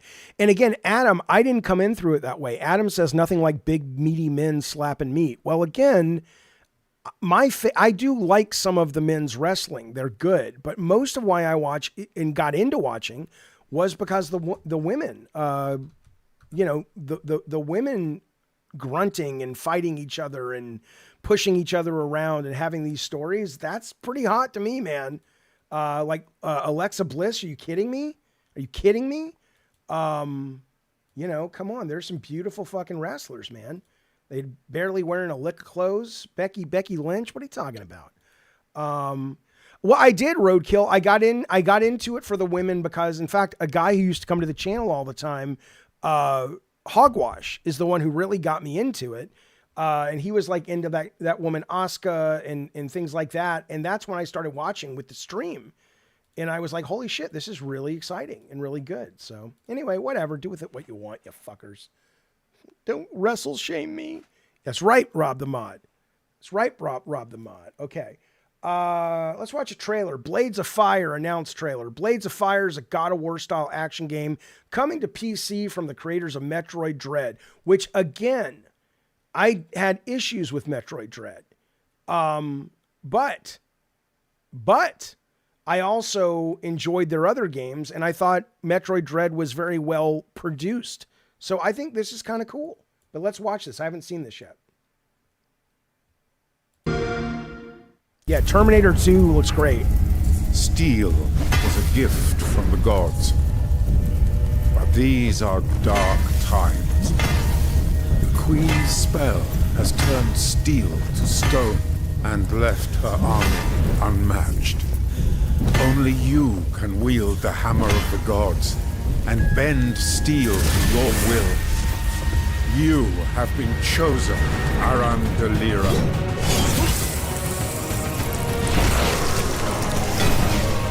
It's nice to see a lot more hack and slash shit coming back. I like Souls, but this is a nice change of pace.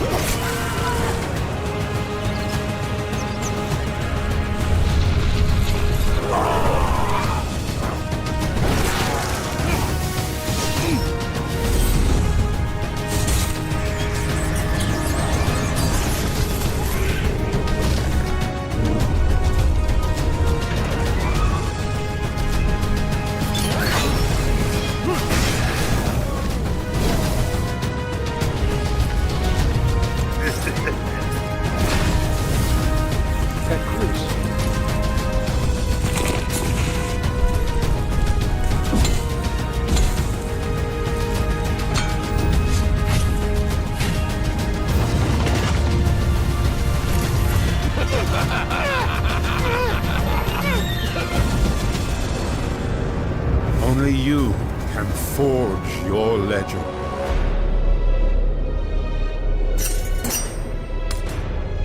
What could you possibly say? You're here to kill me.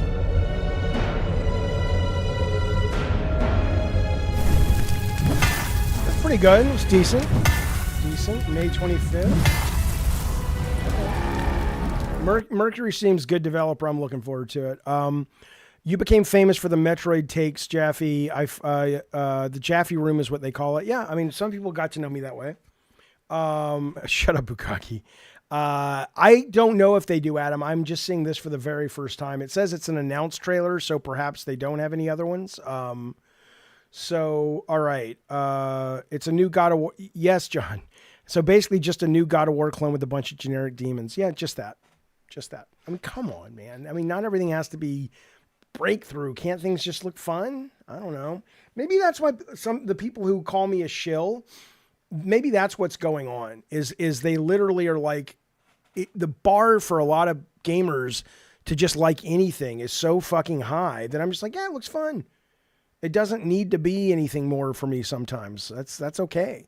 But maybe there's so many fucking games that I get it. Maybe you're like, yeah, man, but when there's so much competition, I don't have the time to play anything that's not game of the year. I could see that.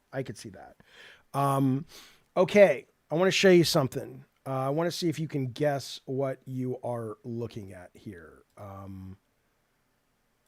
Can you guess what this is? Here we go. What are you looking at, my friends? What is X4, Jonas? Right, not everyone can afford to play everything. Right, I get it. No, that makes total sense. You know what you're looking at, though? It's not the Eraserhead baby. No. Necro, yes, but whose? What's the difference between a shill and an optimist? Good point, that guy. I guess if the other person agrees with you, you're an optimist. Otherwise, you're a shill, maybe. Yeah, what you're looking at is an executioner's robe and axe, and it's the executioner of the Pope.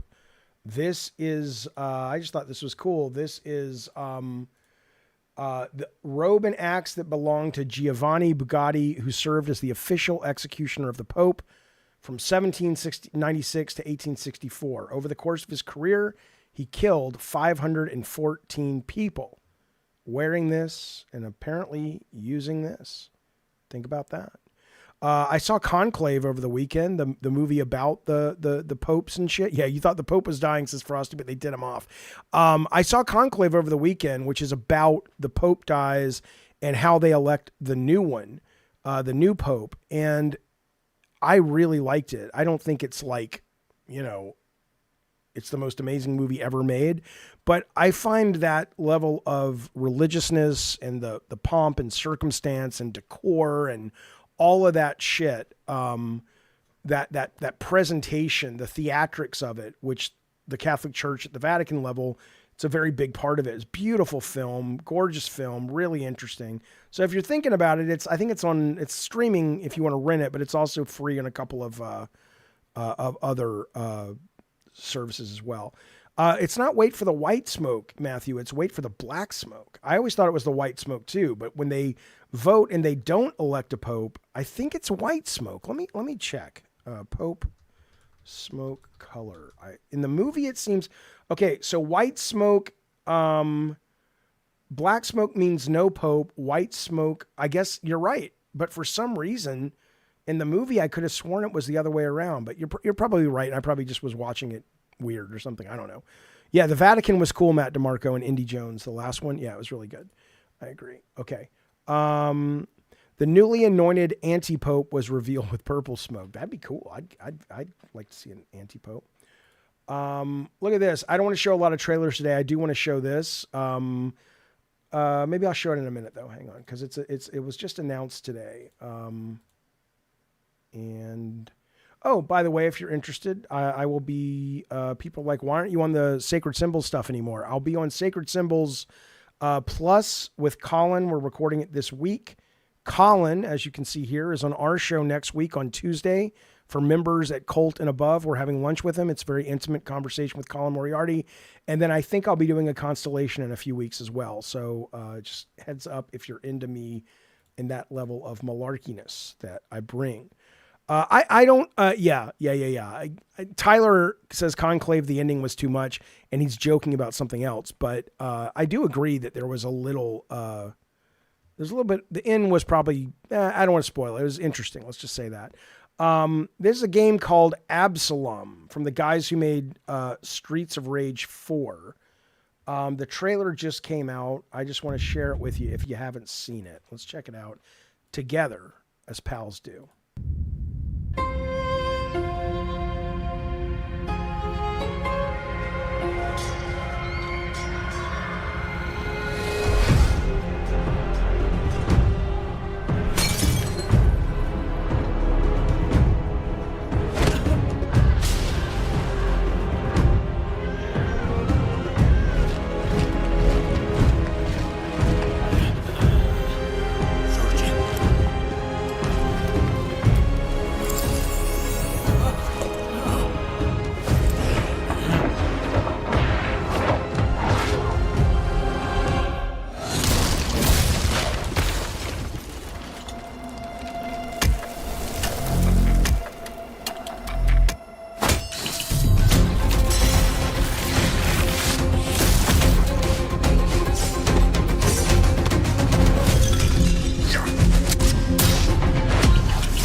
I'll put it on in the background while we're talking, because if you want to watch them, we're not going to play it with the volume, but there is a deeper dive. They say Streets of Rage meets Hades, Easy Allies, and IGN put up a 5-minute. I'll just let it play. Streets of Rage 4. But yeah, people who have played it say it's actually quite good. I do think it's co-op, and I also, it sounds like it's there's rogue aspects, which makes me think about I wouldn't say yikes the gameplay, Lammy. This is made from a great developer. These guys did Streets of Rage 4. They worked on Shredder's Revenge. These guys are, they're really good at this game. I'm sure it controls really, really well. But it does make me wonder about like Towerborn, which I played, and I want to say it might have been Kevin. Somebody in our community really liked that game. And I did like it, but I played the early access. I bought it. I know Microsoft's trying to make something out of it. I don't know if that thing is going to work or not.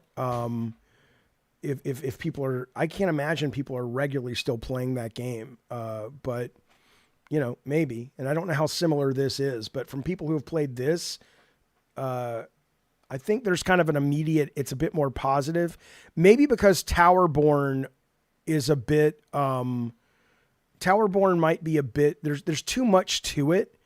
Like there is that like Hades hub, and there's a lot of RPG elements. And I think in a game like this, you really just want to jump in there, and I think maybe, but yeah, this is called Absolver, Witch X. I'm not sure when it's out, but it looks good. It looks fun. Let's see, when is this coming out? When is this game coming out? Absolver game date. It just says 2025. Okay.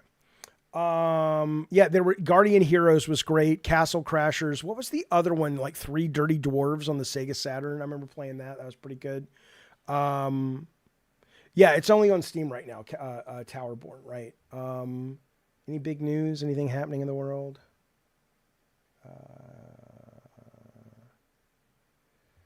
Cheryl Hines shock ultimatum to husband amid fears of reignited Lust Demons. Jesus. Okay. Let's check out, see if there's any new video game news right now. Yeah, I mean, Golden Axe is a terrible game, just like, wait,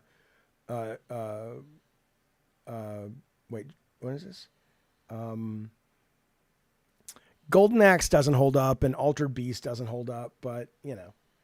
Let's see if there's any new breaking news we can look at. Oh, right, so looks like it's coming out in 2025, the Black Panther Captain America game. The guy who plays the actor for Black Panther's voice and maybe mocap was talking about how excited he is for it.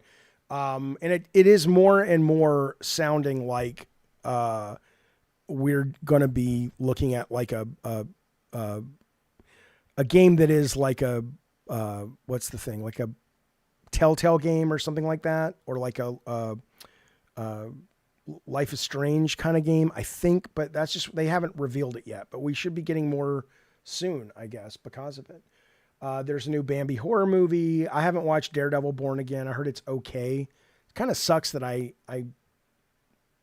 not rushing to watch it, but you know, you'd think I would be, but I'm kind of busy. I don't know.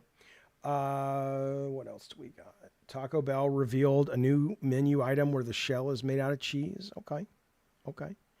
I don't hate Telltale. I'm excited for that. I think people look at it and they're bummed though, because they were expecting like a big action adventure, you know, action game. And I get it, but I like what they're trying to do, which is bring a lot more people to it that aren't gamers necessarily yet, but they still will enjoy interactivity. We'll see if it works. Yeah, Sony shut down Ballistic Moon, but I don't know if that's really I mean, it sucks when anyone loses a job, but didn't they just do the crappy remake of Until Dawn, which was not well received at all? So, you know, I mean, if it has to go, it has to go. I don't think it's a big loss unless I'm not thinking of something they've made.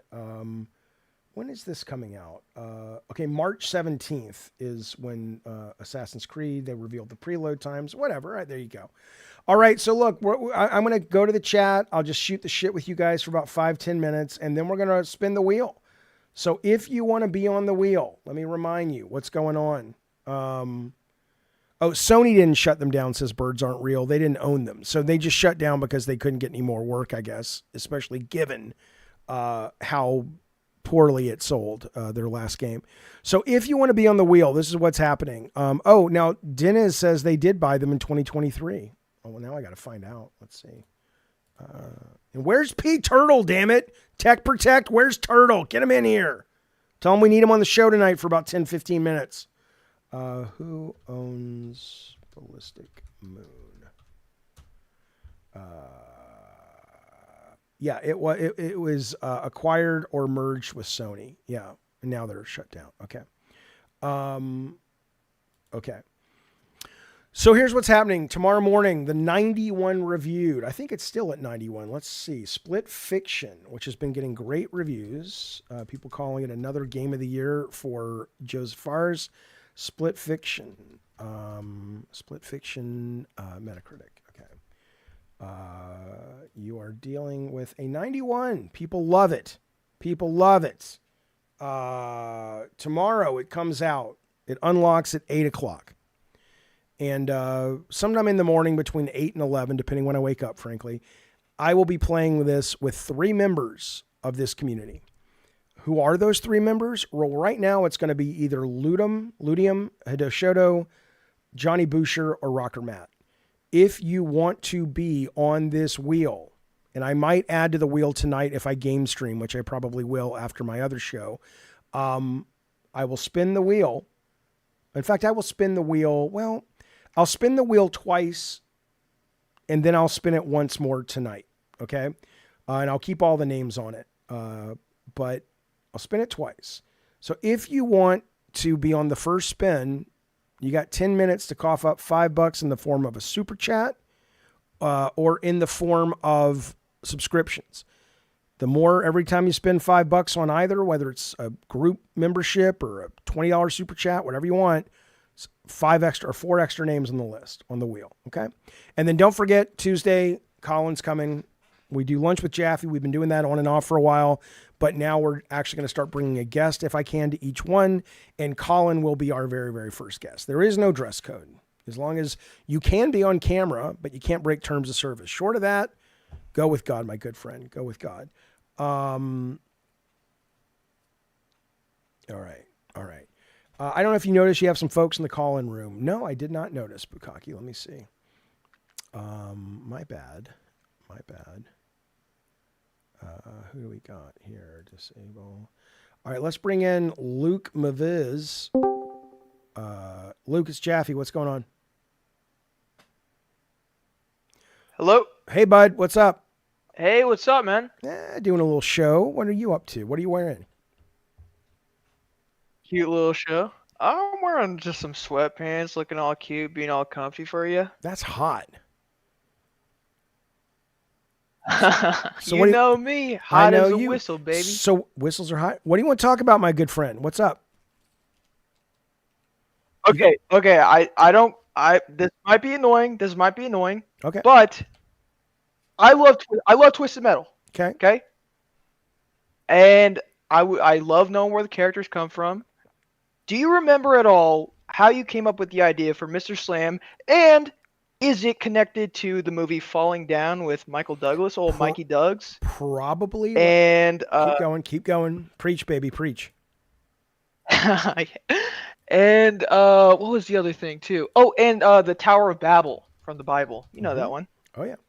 1 minute. I want to show you something cool. But the answer is yes to both of those inspirations.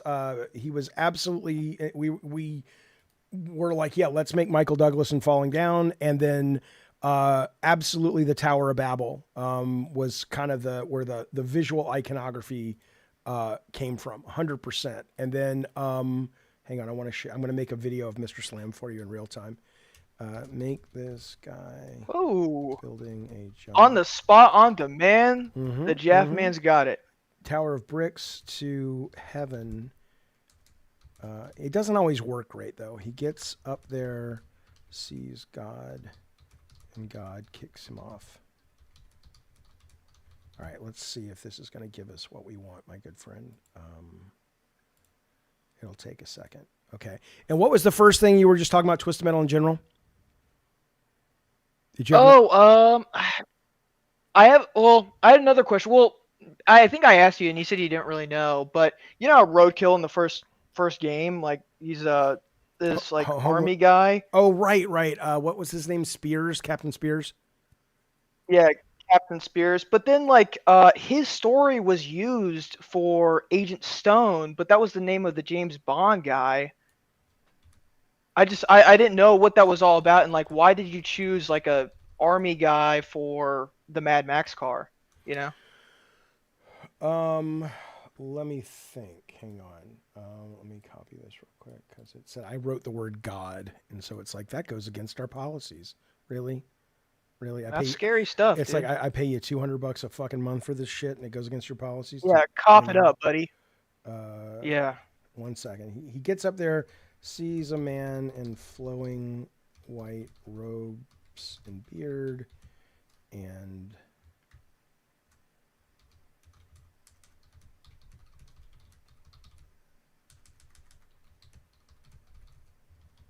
sorry, I'm working. Okay. No, hey, you're a working little Jeff, dude. I get it. It's you got to pay the bills, baby.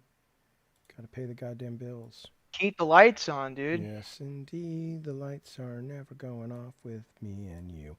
Okay, I think that'll work. Let's make sure it doesn't reject it, like a lung transplant or something. Okay, it's going. No, I don't even remember. What I remember is we started that's. Oh my God, it's violating your. Okay, because I wrote heaven. Hang on. Oh, maybe just cloudy. Yeah. To space and neon clouds. Okay, there you go. Are you happy?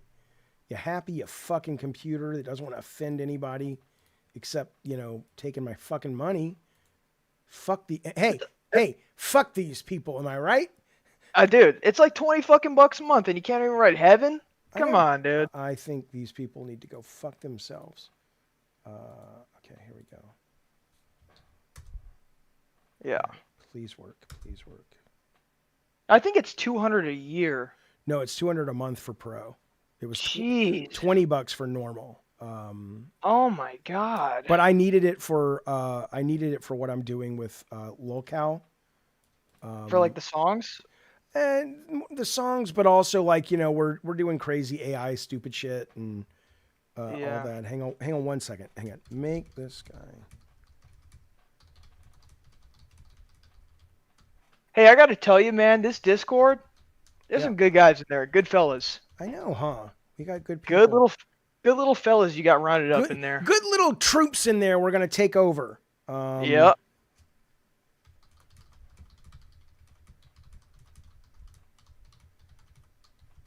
All right, hang on.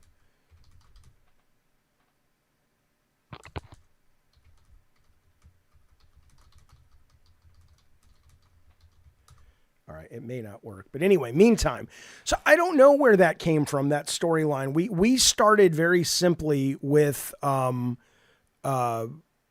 cars that were like inspired by movie stuff. So Mad Max was a car. We had a car concept art for a car that looked like it came out of Alien, right? And then we said, okay, who's in these cars and who would drive a car like that? And it did seem to make more sense to us that maybe it would be like a military guy. I don't know why. And then Agent Stone was a name for a character that we wanted in a Sony CD-ROM live action video game we were going to make first party about the world's first secret service agent who was called Agent Stone. And it never got made, but we liked it. And so that's why we said Agent Stone, because that guy was basically supposed to be kind of a riff on James Bond. Wouldn't he drive like a Aston Martin though? Not like a Lambo? It wasn't exactly, I mean, I don't know. There were things that were really well thought out and things that we just had to make calls really fast on. I mean, the whole game was made in 9 months. Right. So, you know, okay, well, I'm going to try this one last time, then I'm turning it off. Make this, okay. This guy builds giant tower.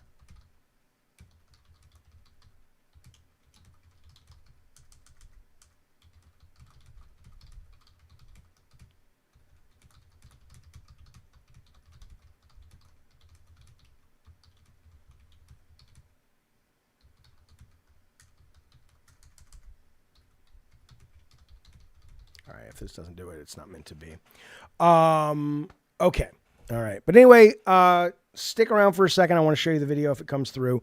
But yeah, no, I mean, a lot of, you know, that whole game was, yeah, it's not letting me do it. I don't know. Here's what I wrote. And I'm not going to do it anymore, but I don't know what they seem to think is offensive about this. This guy builds a giant tower to outer space. He stands at the top and screams in joy, but then a man in a giant white robe appears and lifts him up. I'll just get rid of the man in the robe. Let's see if that violates it. That's so weird. It might and it doesn't always do that. Sometimes it'll do whatever the fuck you want. Yeah, it says it can't be shown. Maybe it's the image prompt. I don't fucking know. Anyway, point is, I'll get it to you next time. But thank you for the call, buddy. Nice talking to you. I appreciate it, Jaffe. Anytime, sir. All right, bye. All right, let's bring in the Game Boy. Whoops. Hang on now. What's up, Game Boy? How you doing? Hello. You. How's it going? Hey, who's this? Tech Protect? No, it's Jaffe, man. What's going on? Yeah. Oh shit. Then I must be like delayed on the show. What's up? Oh yeah. You got to listen to it in your phone or whatever. You can't watch the show because it's a 7-second delay. Not much doing a show. Oh. What do you want to talk about? Oh yeah. A few things. Yeah. Did you see the post where it says Acclaim is back? I did see that. Yeah, I saw that. And in fact, I think there was like a wrestler involved that funded the revival or something. Jeff Jarrett. Yeah. Jeff Jarrett. Yeah. No, I wanted to see what your thought was your thought on that. You know, I think of Acclaim. I think of NBA Jam for consoles. They obviously didn't make the originals. I think of Turok, which has already been back and stuff. So, I mean, I remember Acclaim kind of being right there back in the day with THQ as Right. every now and then they'd make a decent hit, but more often than not, it was kind But of like the C plus. bankruptcy caused them to lose kind of like their catalog almost. Yeah, so I don't even know what they would have. I'm looking right Right. now at the. I'm trying to see what they own, and I don't really like. Do you know what they get? Revolt, big deal. It's like a little RC car game. Turok is owned by Universal. NBA Jam is EA. Yeah. Why even revive it unless they just want the name because it says they're going to focus on indies and original IP. Yeah, it did. It did. And I get that, but why would you call your company Acclaim? I mean, that's like, Yeah. Hey, we're opening I guess a fast the food brand. joint. Well, yeah, but the brand means nothing to most people. Like if you were to go back and get a brand of like maybe in 20 years somebody gets Annapurna Interactive because there's a history there and there's a love for some IP there. Or Capcom, God forbid, collapses and in 10 years someone brings it back, or Atari, like they're trying with Atari. But Acclaim is kind of like, Jesus, really? I mean, you might as well go back and revive Sony ImageSoft. I mean, Shit. But yeah, so just to keep it rolling, because I know I don't want to take up too much of your time. Gotcha. The Apple Vision Pro, what was your favorite feature about it? I never played with it. I Oh shit. No, because it was $3,500 and Right. I love it. I love what I've seen. My favorite feature that I heard about, which I never got to experience, was where you put it on and it would take your avatar, which is, relatively decent approximation of you.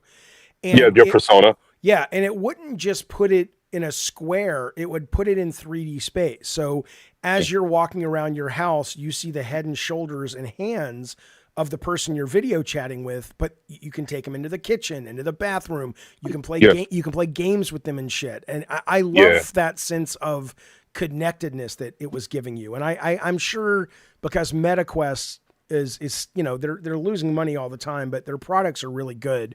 And it'll eventually just be AR glasses that do it. But I would very much. Yeah, what do you think of the Meta Orions that was announced last year at September? Were those the glasses again, the Ray-Bans, but the new ones, right? Yeah, the thicker ones, and they do true AR. Yeah, I mean, I think AR is unlike VR, which I love, but it doesn't really move the needle all that much from an experience standpoint. I do think AR is going to change our culture more significantly than the phones did, because unlike VR, AR is just, you can give somebody a task of saying, come up with 20 cool AR things that AR could do that you can't do right now. And everyone's just like this. It's like when the App Store first opened. Whereas with VR, it's like, it's still just the same game. It's more immersive spatially, but it doesn't make the gameplay all that much better usually. But AR, totally different experience that we've never really had before. So I think it's going to be huge. There's so many applications and utilities for it. Yes, I'm looking forward to it. But going back to the Apple Vision Pro, I remember sharing online that it would be cool because the Apple Vision Pro has a feature called immersive videos, and it literally transforms your space and puts you in that environment.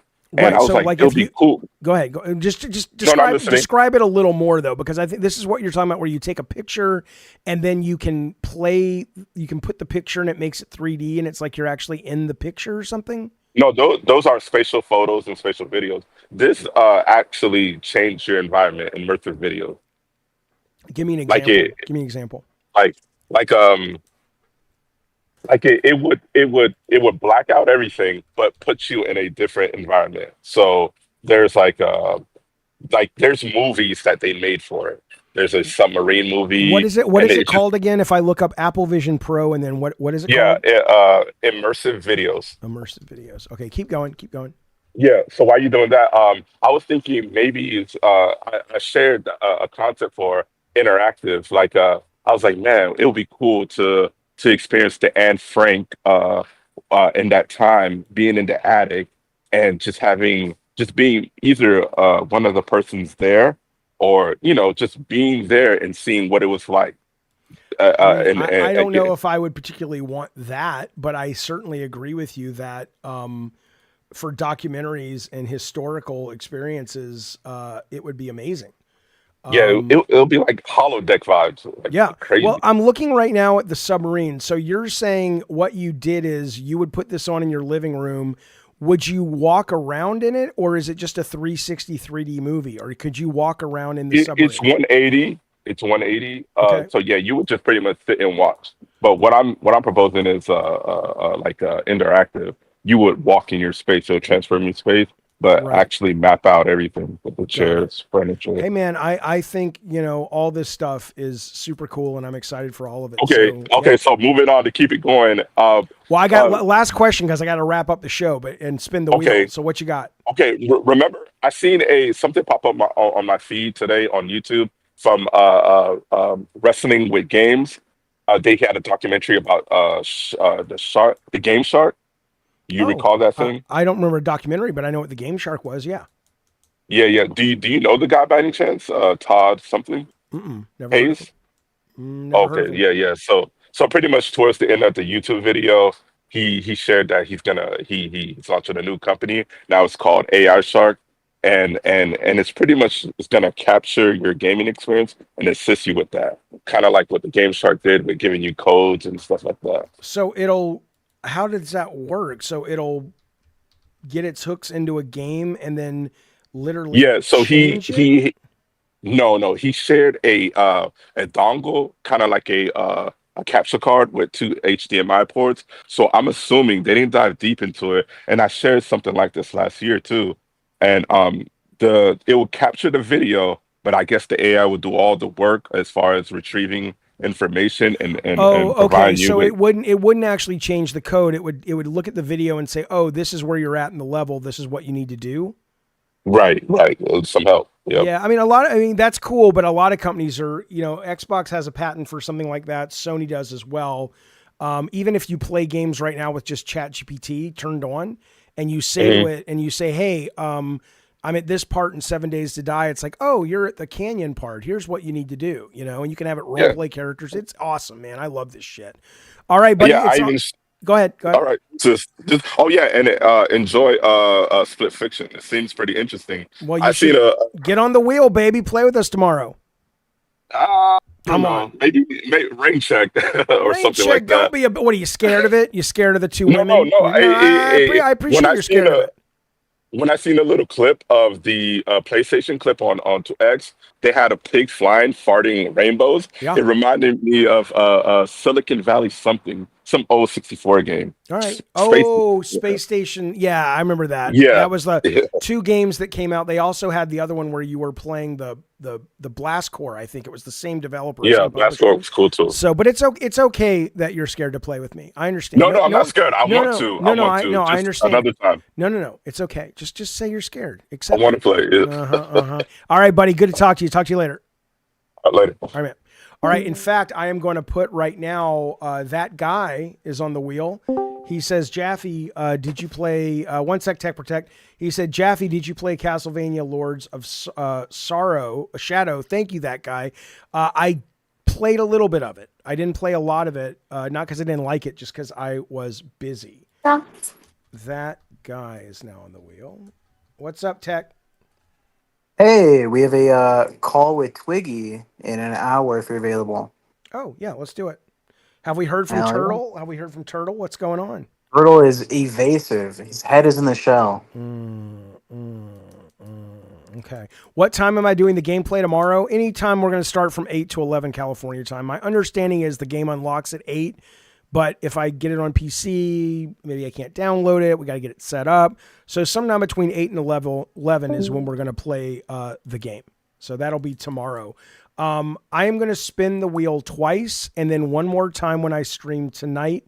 If it turns out I don't stream, I'll at least make a video and it'll be on this channel and you can see who has the third spot. Are we done? Are we locking it down? Here we go. This is for who is going to play with me tomorrow. And don't forget, be considering upgrading your membership to Cult Calypso or more.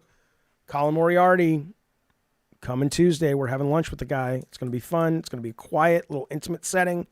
And we're going to have a lot of Q&A. You're going to have a lot of direct contact with the guy if you want to talk to him and ask him questions. All right, here we go. Here we go. Player number 1 is...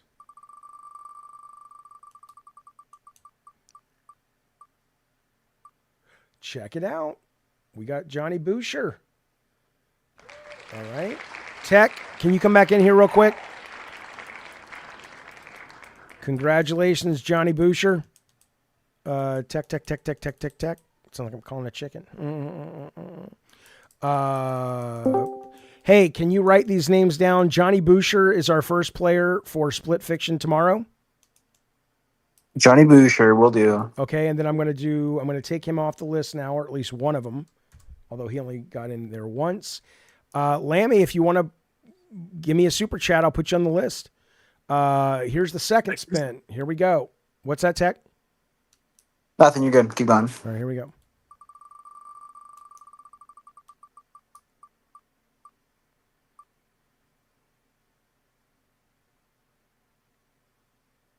All right, Rocker Matt is number 2. You got that, Tech? Got it. All right, so now it's basically going to be that guy, Ludium, or Hito Shoto, unless, because this last spin is happening later tonight. So if you want to be in on this spin, when I stream a game tonight, or you give us a super thanks in under this video, as long as it's $5 or more, that will count. And I will put you on the wheel for tonight's spin. So consider it. Also, please consider liking the show. Wait, WWE 2K release is for today? Oh, shit. Excellent. The fuck is that, you guys? Was that you, Tech? What? What are you talking about? I heard like a fire alarm go off. Like a beep. Check your batteries at the house? No, I thought it was on your end. Anyway. Point is, though, okay, WWE's out. I didn't know that. Awesome, Tatum. Cool. All right, so if you want to be on that, hit me up. Otherwise, I will be here. I'll be over on LOLCal tonight, co-hosting with Twiggy on LOLCal Madhouse. And then I will be doing proper game stream tonight and spinning the wheel one more time. What do you mean it was a weak spin? What the fuck are you talking about? You just spin the wheel? What are you talking about? All right, like the stream, subscribe, be a member, tell your friends. If you didn't like it, that's cool. Give us a downvote, but at least give us a 2 or 3 sentence line about why you didn't so we can improve. Tech Protect, do you have anything final to say to let the people enjoy the rest of their day? What do you want to say to them? See you guys over at LOLCal Madhouse tonight. Special guest Twiggy, all live from Australia. And maybe P Turtle if we can get his fucking ass in there. If anyone wants to spam P Turtle with me, I'm doing that all day today. Send him your discretions. Yeah, find that guy. All right, guys, be well, be safe. Tech, I'll talk to you in 5 minutes. I'll give you a call. Sounds good. Everybody else, bye, guys. Hey, it's time for the show. And here's a song written by AI. Oh no, I hate AI, you say. But who cares, because I mean, that's progress, man. Like, see many taxis around anymore or elevator operators. Get with it, you baby. Who is crying? Oh, it's you. But baby, hi everyone, look at the baby. Laugh and point, because he's a baby. Idiot baby. Babies are dumb, they can't do math or play games. Idiots. Hey, welcome to the show.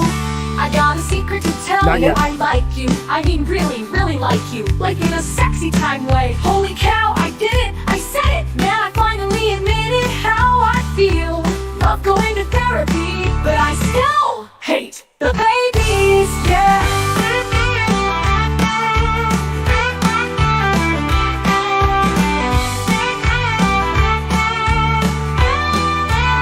Hey, welcome to the show. And here's a song written by AI. Oh no, I hate AI, you say. But who cares, cause I mean, that's progress, man. Like, see many taxis around anymore. Elevator operators. Get with it, you baby. Who is crying? Oh, it's you, the baby. Ha, ha, everyone look at the baby. Laugh and point, cause he's a baby. Idiot baby. Babies are dumb, they can't do math or play games. Idiots, hey, welcome to the show. I got a secret to tell you, I like you. I mean, really, really like you. Like in a sexy kind way. Holy cow, I did it, I said it. Man, I finally admitted how I feel. Love going to therapy, but I still hate the babies. Yeah. Hey, welcome to the show. It's the only place where you're liked, you know. You thought your parents loved you, but then said, they don't love me, cause I am a baby. And what are babies? Hell yeah, they so stupid. Welcome to the show. F them damn babies. Am I right? Yeah! Yeah!